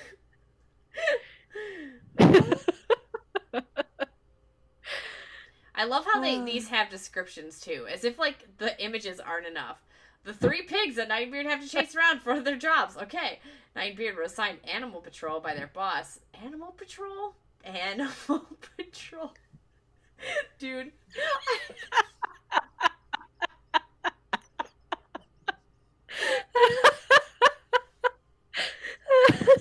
It's not animal control. It's animal. Oh my. Oh boy. I'm sorry. Oh, that really tickled my funny bone. Oh my gosh. They're by their boss as punishment for their mistakes during the puppet show. Okay. Okay, the puppets. A knight, princess, and villain that Knight and Beard have to use for a puppet show for children. Knight does not like the story and writes it in her own way, causing lots of trouble for everyone around her. Cool. And then I just included some of my initial sketches of stuff. There's some even that weren't shown earlier. I will say about the puppets, their designs were pretty much the same in the new comic. It's just made more appealing, so fun stuff. Then there's one of my original comics I took into Photoshop. I don't feel like reading that one. It's bad, but it's funny. And yeah, oh, wow, thank you, past self. I do have my initial concepts of Chad, Layla, and Poet. Poet, I don't know why he became blonde. Oh yeah. Oh man. Why did Poet become blonde? I don't know. Poet? I don't know. Because his design changed so drastically from this version of the Poet to Chad 2.0. And then it was just like minor tweaks to make him fluffy. Yeah, I don't understand. Oh my gosh. So, and yeah, and if you can see in this original drawing of Chad, he's actually not like so different from the Chad we know now. Like, he's handsome and dumb looking, but I just was like, I want to make Chad ugly because I am mad. So, yeah. Then a thank you page. Wow. Whew. So let's put a positive spin on all of this and talk about Knight and Beard when Sarah joined the team. Super fun. We've pitched this pitch a ton to people in our school, and it was a lot of fun at the time, and it'll be fun to re-experience it because I actually didn't read it at all going into this, so who knows. Yeah. It's so weird to look at for the first time in 100,000 years. It was like all we looked at for an entire year because part of our senior project was we had to pitch like we had to make a pitch Bible and make 2 issues of the comic. So this is a lot of work. So what is Knight and Beard? In order to achieve knighthood for herself, an unruly princess reluctantly teams up with a sensitive squire to break established traditions. Now, this is even wrong, because now we put on stuff an unruly noblewoman. Oh, and now it's... Yeah. Yeah, so that's changed. So, wow, this is even outdated in itself. So... It is, because even with the what is it, we changed it to specify, like, Knight and Beard is a webcomic. Yeah. You know? Wow. So, interesting. Crazy.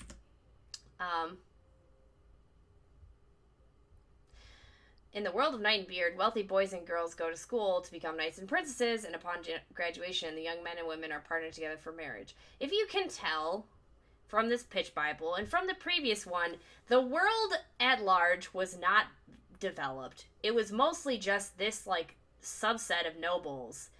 And I think we realized that, and we took a better part of last year to, like, really decide what the world was going to look like, because it just never had been. This is a very character-driven story, and I just have never world-builded before, so I just didn't know what I was doing. I just was really focused on, like, what I wanted to say with it, obviously. But even that has changed so much in the past few years that, like, it is not a one-for-one for these pitches of what I wanted to say, you know? So, yeah. I don't know. Yeah, and I feel like it's not surprising that it took so long to develop the world because, like you said earlier, the comic was originally intended to just be a 4-panel strip.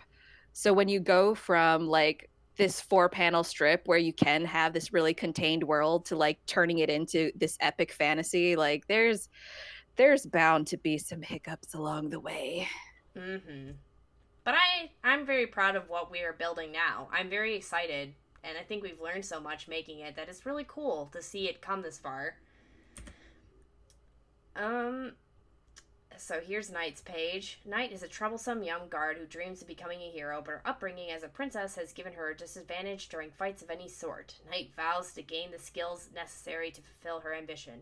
Again, with the princess stuff, I feel like that has so been ditched from my mind. It's hard to even think of her like that now, because in issue 9, Knight says that she grew up on a farm, and her parents were farmers. So even in the actual series, we've like given you some of her backstory, which is not a princess.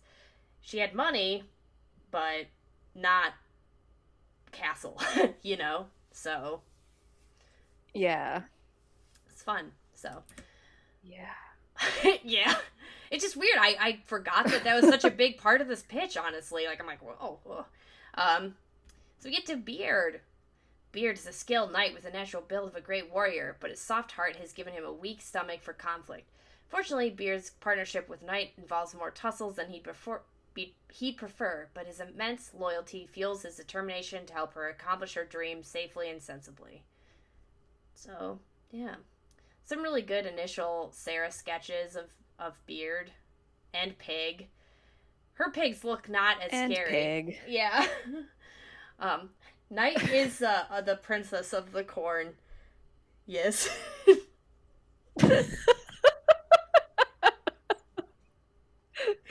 can't spoil the series like that, man. Oh, God. There's a lot of layers to this. Oh, corn. You don't fully understand. There is.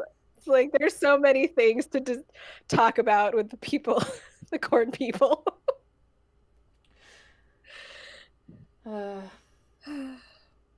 Knight's the baloney queen? No.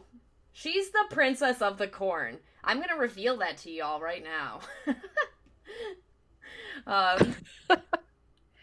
wow, we're here at Chad. Oh my god. You can just tell I've struggled drawing Chad this whole time. Oh, he looks different in every single drawing I did of him. And then there's Sarah's that are nice. I remember when you showed me those, and I was like, whoa, Chad's cool looking. What? Because at that point, I was like, he's ugly. But you were like Zorro, and I was like, cool! Yeah. Yeah, I don't even remember, like, how that came about. It's another one of those things where it's like, how did we make these decisions? You definitely were the one I remember you definitely said you were inspired by Zorro.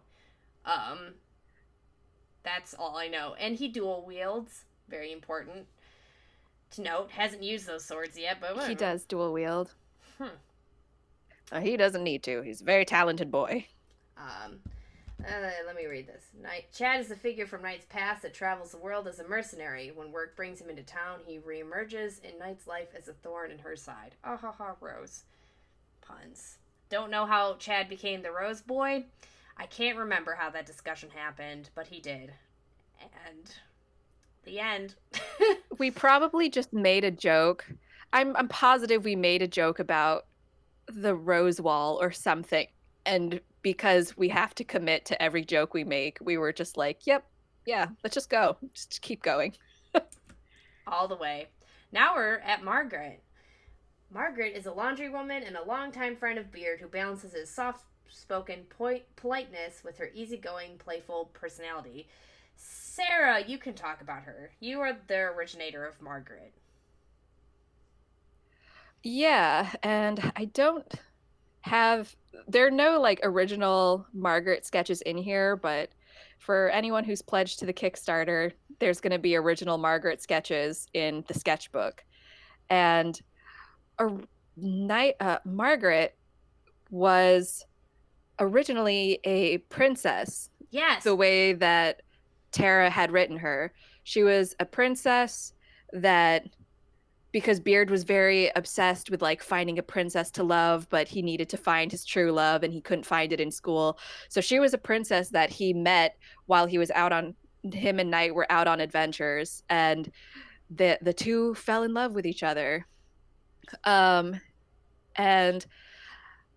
I can't quite remember what the deal is with her and Knight, because I feel like part of their relationship was that like Knight was determined that princesses were all damsels, Mm. and she was kind of like thrown off that Margaret was a little stronger, I or I really don't know no, I think what the deal was, or that's if probably Margaret right. was actually like sort of a weak character.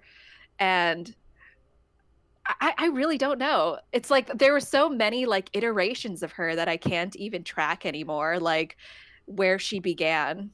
Margaret has definitely, I think, out of all of the characters you've adopted, been through the most insane story changes, but I'm like so excited about like what she is now, I guess, if that makes any sense. Like I Yeah. she Yeah, I'm very excited for Margaret. I think she was like super bad in almost every iteration up until this one. And I'm not saying that was your fault. I think we were just trying to make my old story beats work, and it just wasn't working for our Margaret, you know? Like this current Margaret was like she just Mm. became her own thing and no longer mattered as far as like what her initial ideation was. She is just yeah, that old version of that Beard was supposed to fall in love with is like no longer in the story at all, you know? So it's cool. I'm really Yeah. excited about that. I think she's like the character most divorced from like old Knight and Beard, honestly. Yeah, I would say so. And even the fact that she became like a laundry woman instead of a princess, because she was like legitimately a princess before. And we decided to make her a laundry woman because we knew in a way that her and Beard had to be like a forbidden love. And it's like, why? Because we knew Beard's family is like really intense. And we're like, well, why would Beard's family like object to him winding up with another princess? Like that wouldn't fit. So we decided to make her a laundry woman so that like their class difference would make it difficult to be together, even though they both obviously have like mutual romantic feelings towards one another. Yeah. So yeah, so again, she is the most divorced character like from her original iteration in every way possible. Just the only thing that remained the same, I guess, is that they have an interest or something there. So Yeah. yeah, Is that their relationship? yeah, which is not. I would not say that's like a, you know, a connection at all. Again, Margaret's Margaret, and she's awesome, and her family is really great. Oh my gosh, they're so much fun. I feel like Yeah. they are the best. I love writing her family because it's very much like what are the things that my mom says, and then I just put it in the mouth of her parents. So good. Now we're gonna go to the poet. The poet serenades the patrons at the local pub with mediocre tunes, but his real passion is adventure. He lives vicariously through the stories of others, and Night is his new muse. I love that drawing of him like rocking out on the mandolin. So good. I even like his pointy toe stance. Wow. It's very It's good. yeah, I enjoy this page. Yeah. These still hold up very well. This is still very much poet.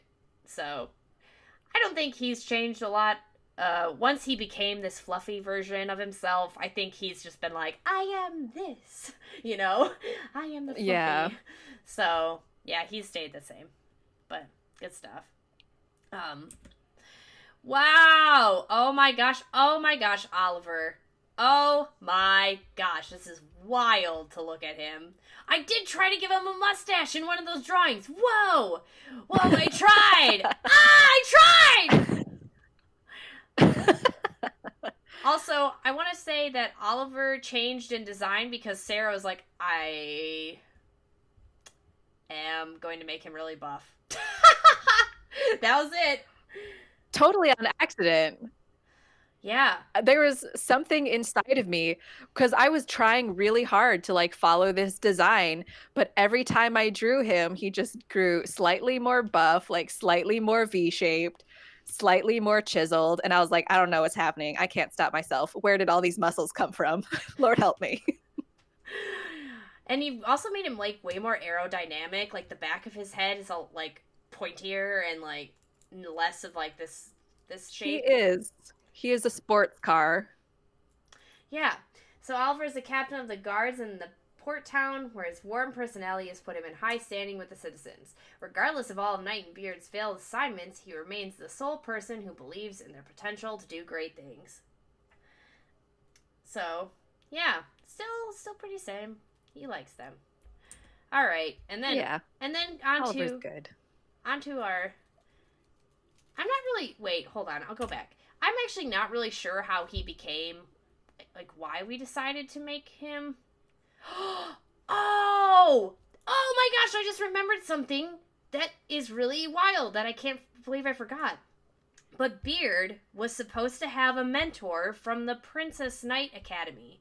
He was this black man, and I remember he helped Beard out a lot and was always there to tell him, like, you should, stay positive and all this stuff. And I remember trying to fit him back in the story, but like their school is very far away, and I think somehow along the way we were like, what if that mentor was the captain of the guards, and what if we shift Vincent into a different role? So I don't know how that conversation happened, but I remember his origin was that mentor. Cannot remember how that changed though. I remember that. Yeah, isn't that weird? I totally forgot that was a character. I mean, and now he still is Beard's mentor, but he's just closer and the captain. So, yeah, weird. I'm sorry, just like, I was like, oh, whoa, weird. I haven't thought about that in a long time. So. Oh, I mean, that's a good thing to remember, because I totally forgot about that. But now that you're talking about it, I'm like, yeah, I do remember that. And there are like other little things that I remember as well, but it's like things that I could probably talk about forever, like as soon as I start remembering. So, not gonna get into it. That's fine. I just wanted to mention that before we moved on to the Knights Barracks, which we haven't really shown in this capacity fully. I don't No. think. No. No, we have not. I have a I pen. use the overhead map as a reference. But yeah. I remember you redrew this like a ton, and it was awful. I did, because Tim, our teacher that we were working with as we were figuring out this project, he would always wait till I was like almost done with a drawing before he was like, yeah, you need to change this perspective. And I'd be like, okay. So it would be like a day of work, and then he'd come and be like, yep, I don't like it anymore, start over. And I'd be like, okay. So bad. And like now that there's still perspective in here that's wrong that I'm like spotting instantly now, and I'm just like, that's a shame. That's a darn shame. But yeah, like we started drawing all these like complex background designs because we just had no idea what we were going to end up using as the story progressed. So it was just like a good idea to design it, but we never actually ended up really using it. No. So I'm gonna skip ahead to additional content, and yeah, I guess we'll just zoom through this real quick. Oh, some model sheets of Knight. Cool. Yeah, this is before we decided to just handle Knight's hair like Goku's. We had a conversation that from the side it looked really freaking stupid, which it does. Look at that. That looks awful. So, we just like looked at references of Goku, and that's how Knight's hair works. And then Sarah ran into a problem in issue 9 where she was standing in front of a mirror, and she was like, "Oh no, oh no." So, I don't know if there's anything else that can be said. But yeah. Yeah, the mirror is an enemy of Knight's. So yeah, and here's some expressions. I've always loved the one with her laughing really big. Um, right here. Love that one. I would fix things about it, but I love this conceptually. So, I don't really know. Yeah, I've always liked that expression a lot too. It's just, I don't know. I imagine her, because, like, Knight's very based on me in a lot of ways. I imagine her having the same cackle laugh that I do, because she can have all of my pain. But I love it, so good stuff. Then we're going to Beard's model sheet. Super cute. What a cutie. I never look at these. Wow. Yeah. I feel like the one thing about Beard that weirds me out nowadays is how like when I look at these model sheets and his expressions on the following page, how small his eyes are, because his eyes are so very, very big now, and I just cannot imagine. I don't know. They're the windows to his soul, and he has such a big soul. Yeah, in like looking at his, there's some really good expressions on this one. There's one right here, I'm pointing to it, where he's like looking surprised, where his eyes are the size that they are now, and that's a great drawing of Beard. Like he's like, hmm? And like because his eyes are big, it's like, yeah, that's good. So Yeah, it's like that's Beard. That feels like Beard. that does. That's cute. Wow, seeing him angry, that's weird. Seeing him mischievous is a little weird too. I feel like he hasn't done that in the series yet. But cute all around. Oh my gosh! Periwinkle had a model sheet. And I bet you no one has thought of him lately. But he's such a cutie. Periwinkle is a puppeteer whose theater is a staple for children's entertainment in town until he is injured by one of Knight and Beard's many escapades. He needs a replacement in order to keep his show running. Sarah, didn't you and I talk about, like, one time trying to figure out how exactly they broke Periwinkle's leg and arm? Like, and neck? Wow. Yeah. Yeah, we did talk about how I I I don't know if we ever like actually came up with a solution, but I know that we talked about potentially doing a comic. We have not found a solution. Wow, there's some things I'm noticing in this drawing that I'm just like, wow, this is just bad. Whatever. Okay, I love how the wheel doesn't finish on the other side of this. I also love how his knee isn't where, like, it's supposed to be on that. I have a lot to say about my past mistakes, everyone, but I'll leave it at that. But I always thought Periwinkle was very much based off of, like, an animator, and I love his big glasses, and I completely forgot about them. It's actually probably good I looked at this again for reasons, so, because Lord knows. Sarah's awesome drawings of Periwinkle's puppet theater. You actually figured out how this works, which is so weird because we never do that with anything else in this series because we're doing it on the fly all the time. So. Yeah, and I actually like took the time to figure out how the inside and outside of this puppet theater worked. What a waste of time. Then we go to the next page, which if you all remember how those puppets looked, Sarah did a great job making them look great. I love all of them, and I love that picture of Beard forever, just sitting there with all of his limbs acting. The night I could use some help panel. Oh, God! Ah! Sir Robin! Ugh! Oh, this is bad! Oh, my God! Do. So, everyone, Sir Robin was nicknamed Chris Evans for a long time. He was very much a blatant Chris Evans cameo. He no longer is, but we kept him blonde, because it's not like we have 1,000 blondes in this series and probably could use a little more diversity, but, what do I know when I was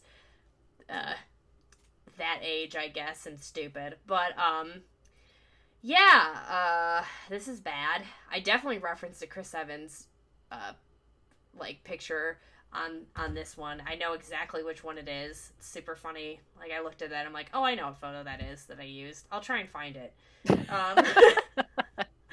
Um, Sir Robin is a legendary hero with a magical sword, rumored to eliminate foes in one blow. We figured out what Robin was pretty late in our outline.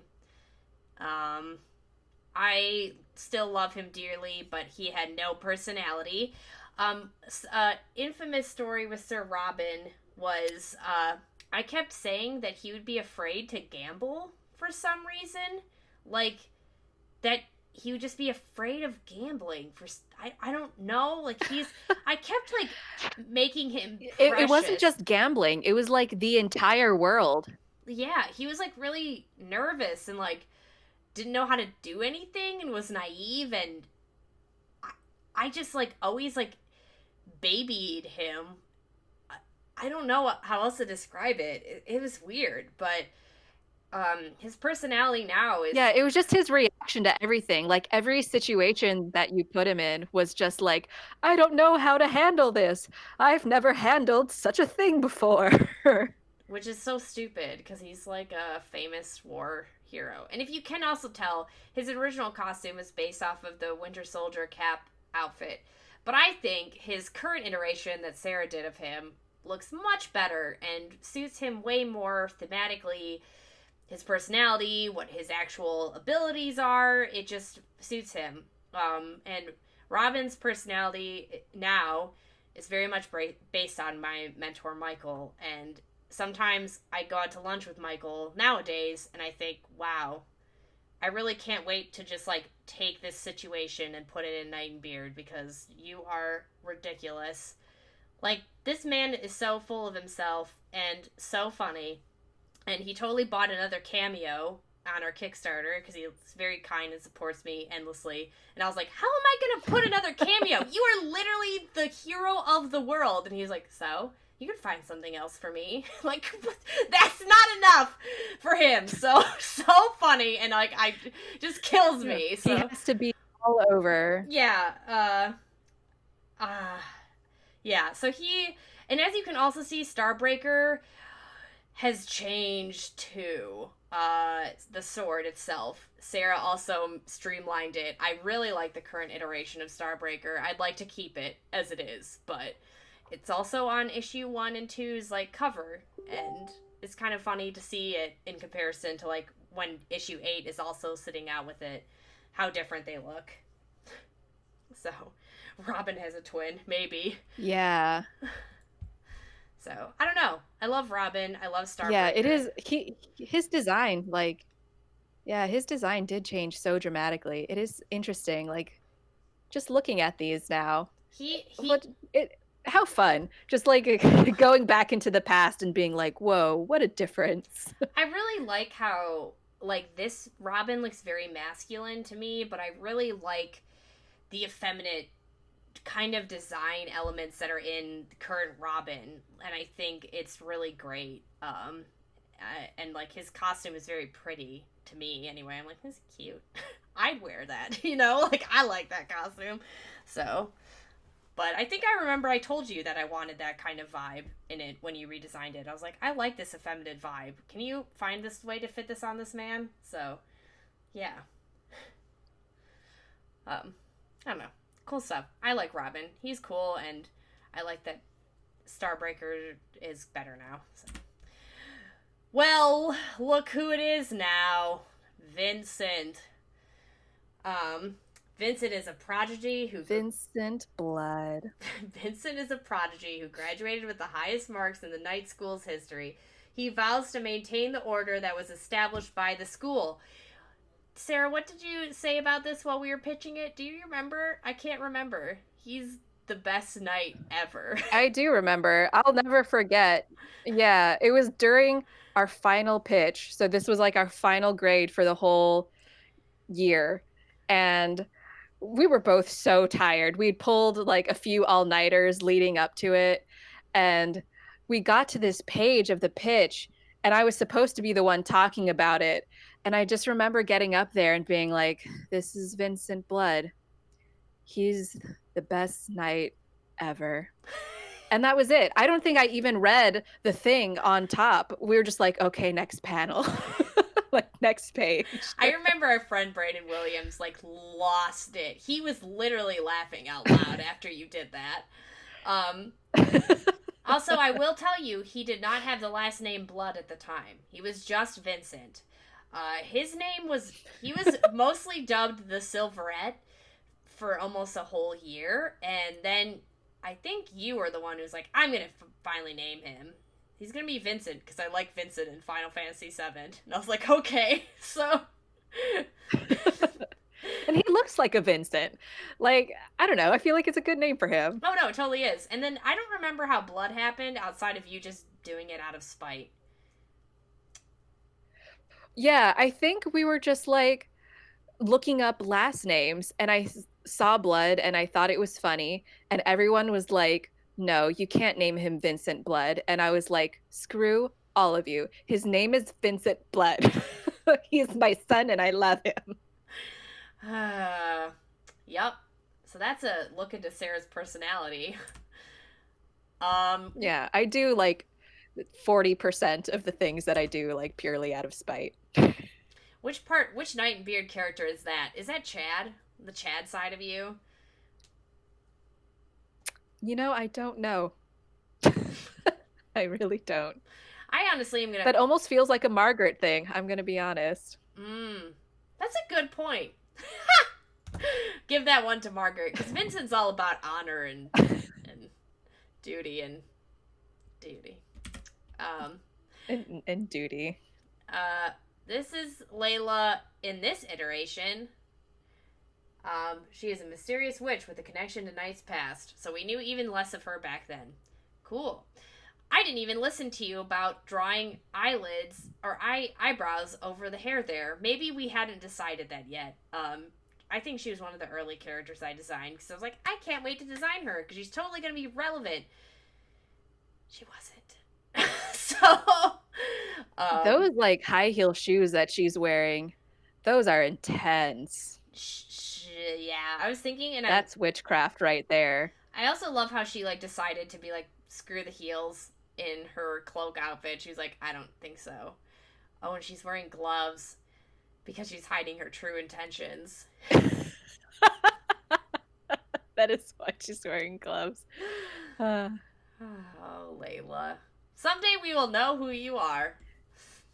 Good times. And she's really wearing the same dress, just like without the lace on the bottom. No, she was like, I want to wear more muted tights, comfortable shoes, and get rid of that lace because it was so annoying. And then put on these gloves because it's cold out. Oh, man. And then some promotional images we did. So every 2 weeks we made ourselves do a promotional image. The first one Sarah did for our trip to CTN, and we were all like, Knight and Beard is going to CTN as a pitch. And then there was a Thanksgiving fall picture, and then for Halloween I drew them as Banjo and Kazooie. So yeah, those are some promotional images. It's like cool to think that we actually made ourselves do that. We should probably like do similar things now. So we should just like do random illustrations of Knight and Beard more often. Yeah, that can be part of our Patreon revamp. Cool. Good talk. Because these are really fun. I still really love that CTN one. It's really cute. Very appealing. And even the Thanksgiving one, because Carrie used to have spots. Oh my gosh, I forgot about that. Like little lore about Carrie. Then for promotional images, I did a Merry Christmas one and a Happy New Year one. It's all really bad drawings of everyone. God, I took so long to learn how to draw everyone.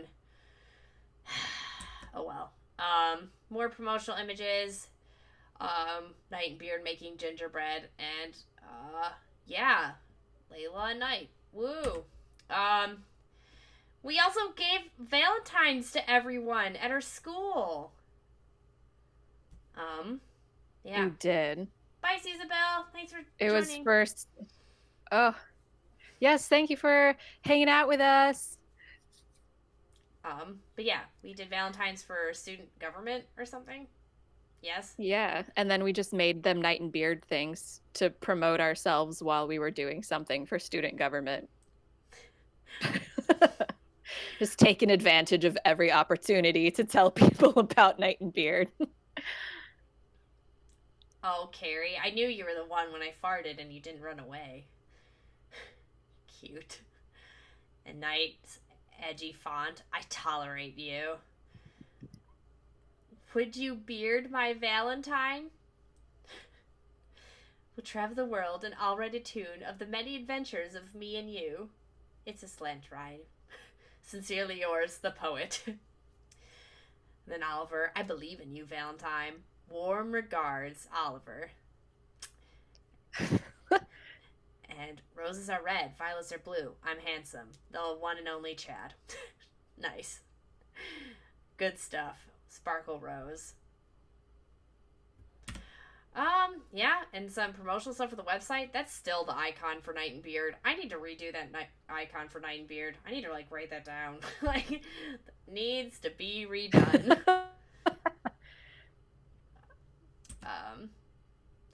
Wow. Wow, this is bad, too. Jeez. Wow, that drawing of Chad is, like, mega bad on the characters for our website slide. Wow, that's bad. I struggled so... Like, that doesn't even look like Margaret. No. Or Oliver. Or Carrie. And kind of the poet. The poet looks way more suave than he is.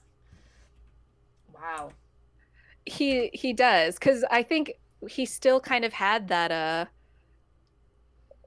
like sort of egotistical personality at the time. Wow, crazy. Well, cool. And then that just brings us to the thank you page. Oh my gosh, we have gone through like all of like Night and Beard's past. I guess like we could leave this section for questions. Does anyone have any questions they'd like to ask before we say goodbye? I can also check and see how we're doing on the Kickstarter right now and let you know. Oh my gosh, everyone. We have hit... Woo, we passed 11,000. Oh my gosh, we have hit $11,058. We are totally going to make it. We have 36 hours to go. We can do this and maybe even make it to our stretch goal of 12.5K and give you a sticker for like making this happen. Oh, I'm so excited and relieved. This is so cool. Oh my gosh. Thank you so much. Like, as this page says, thank you. This is just great. And thank you for joining us. But, yeah. With all that being said, do you have any questions? Any questions? Personally, I really liked remembering that Beard had, like, a mentor at the school. I totally forgot about that. That was, like, a very minor blip on the radar for a while. So, that was kind of my favorite memory of today. Yeah, and it is an obscure one because he was a character that was never even designed or anything.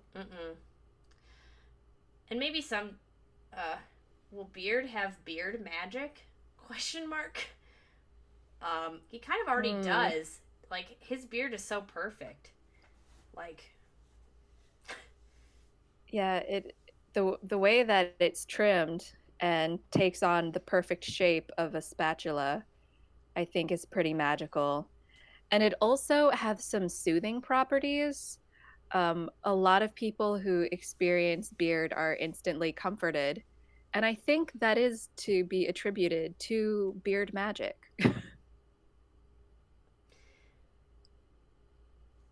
Does Beard lose his identity if he loses his beard? Probably tonight. She probably wouldn't recognize him anymore, and the two would probably stop hanging around each other. So all he needs to do is he'd probably shave still his try to... I know, that's all he has to do to get away from her. If he shaved, she'd be like, "Who are you?" And, she wouldn't believe that it was Beard. Yeah, you're right. Giz asked, when will prom ball happen? Good question.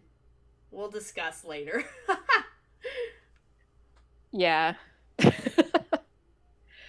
Because it's prom ball is a part of their past. So if we do something prom ball related, it's going to be a really interesting flashback episode. Which I'd like to do one eventually. So who knows? Um, uh, a highly original question: what are Knight and Beard's favorite colors? I'm assuming Knights is red. I think Knight's is red. That's a... And I feel like Beards is blue.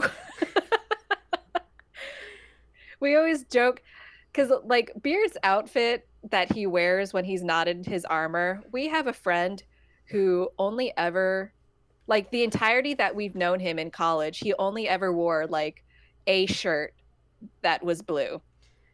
Like, that was the only thing he ever wore, was just a blue shirt. And he just had very many blue shirts. And it was always kind of our joke with Beard that he was just like our friend and he only has this one blue shirt because it brings out the color of his eyes. But Beard's eyes are brown, aren't they? I don't know. They're pupils. They don't have irises. I don't know what color their eyes are. Fair. Yiz asks, so was Knight always an extension of you, Tara, or at what point did she really adopt a lot of you? I think there was a point in time where I denied that Knight was an extension of me. I got very frustrated with the term Mary Sue, and I was very mad. I do not think I hate the term Mary Sue. I think it's stupid, but I do not think Knight is a Mary Sue at all because she is terrible at everything she does, and like that by definition is not like a Mary Sue, you know. But I'd say I think Knight, in a lot of ways, is her own character. I think there's aspects of her that are based off of me, but I think the biggest thing that is based on me with Knight is the fact that I went through a period of my life where I was really, really angry and kind of terrible to a lot of people around me. And I think that that's an important story to tell because there aren't like a whole lot of women characters who are just like allowed to be that angry all the time, or if they aren't, I don't think they're like the main character of a story. So I think that that is the biggest essence of Knight that's like me, is that period of time in my life when I was that mad and self-righteous. And honestly, I joked about it with someone the other day that like early Knight and Beard is as if Knight wrote it herself, because Knight was like a lot cooler and everyone loved her, as you said, some of you had commented on it. So yeah, I don't know. I honestly think nowadays my favorite traits of Knight are a lot more nuanced than just her anger. I think I really like her hopes and dreams. I think I really like how she looks up to Robin a lot. I like a lot of her, just, yeah, I don't know, just her. I feel like there's so much that I put in of myself, and also like there's so much that Sarah also gave to Knight, like her facial expressions. I think in a lot of ways Knight's bigness of her expressions and her goofiness Sarah put in through her drawings of her, and now I've embraced that, yeah, Knight's also very goofy and silly, and I think before I thought she was way more serious. So there's also a lot that came out of collaborating with Sarah that made Knight a really cool textured character in my opinion. So thanks, Sarah. You're welcome. A less serious question is, what would you call Knight's magic? And I say, wait until issue 10. The end. So, yes. Yeah, you'll get an answer. Yes. And it's an important answer. It is. We know that this has been a question on a lot of people's minds, and we're sorry it's issue 10. But we promise. So, yes. Yeah. In the future, we're going to write more good. Yeah. That's our promise to all of y'all right here and now.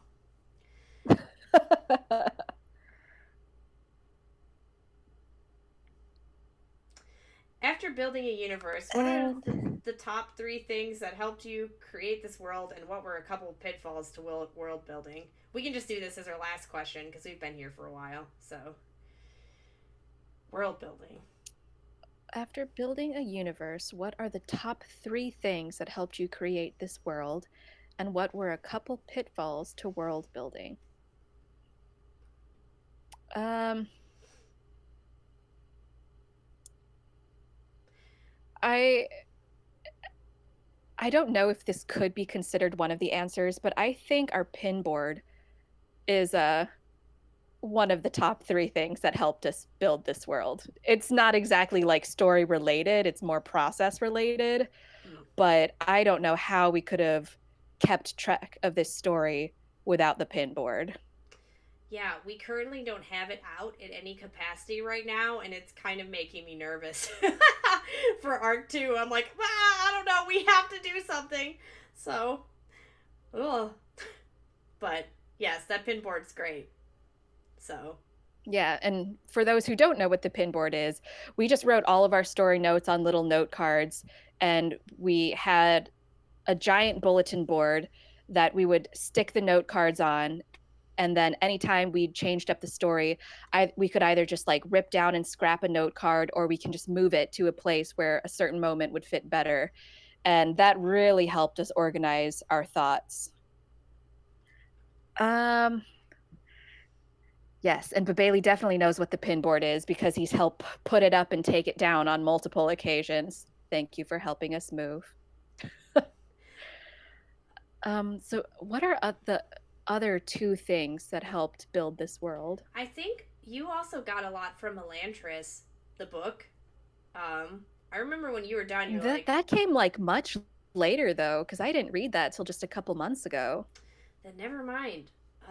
Shoot.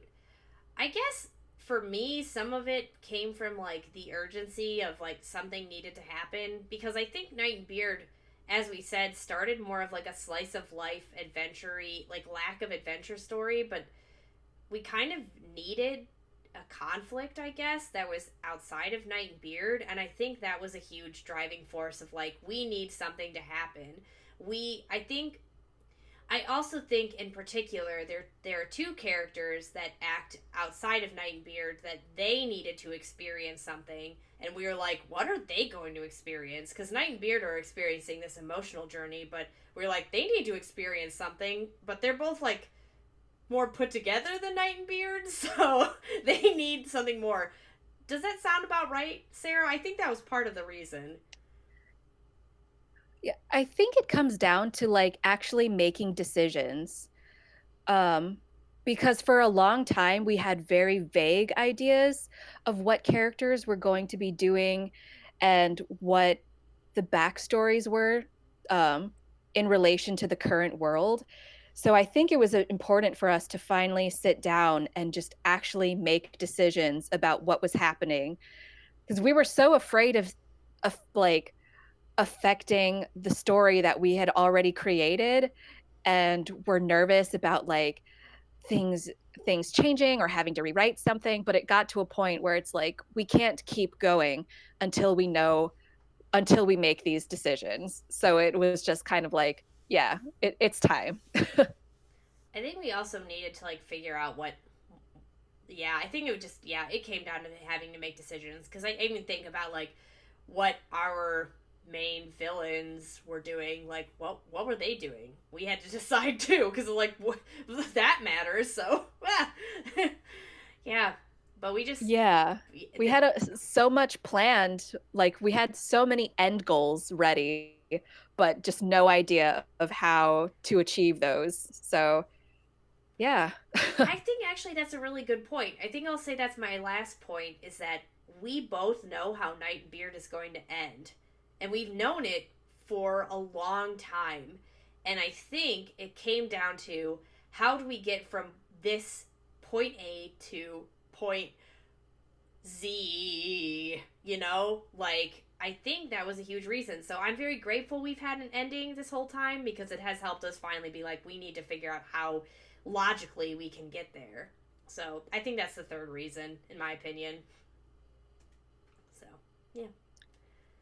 And as far as pitfalls to world building, um, I would probably say how, like, I would say the beginning of it was probably the biggest pitfall because we had such a different understanding of what Night and Beard was, and we had already started creating it before we understood it. So we kind of wrote ourselves into a hole. And then when we started discovering more about the world, and we realized that we did not put ourselves in a good position to explore the world that we wanted to explore, um, I think one of our biggest pitfalls was definitely, yeah, putting ourselves in that hole and then trying to figure out how to get out of it. Yeah, that's it. That's the same answer for me. Yeah. So, yeah. I guess that's it. I don't have anything else really to say except, thank you all for joining us tonight, and thank you for supporting our Kickstarter or sharing it. We are so grateful for everyone who's like rallied in the past few weeks. We are so close, and I do believe we're gonna make it now. I'm so excited. This is exhilarating, honestly. At this point, it's like, oh, we're so close. Like literally, like $920 left. What? So Yeah, it's crazy. yeah. So thank you for. We are re-uploading this to YouTube. So if you want to rewatch it or tell someone to watch it, it will be up there. So thank you. Yes, yes. All right. So, bye guys. Bye bye.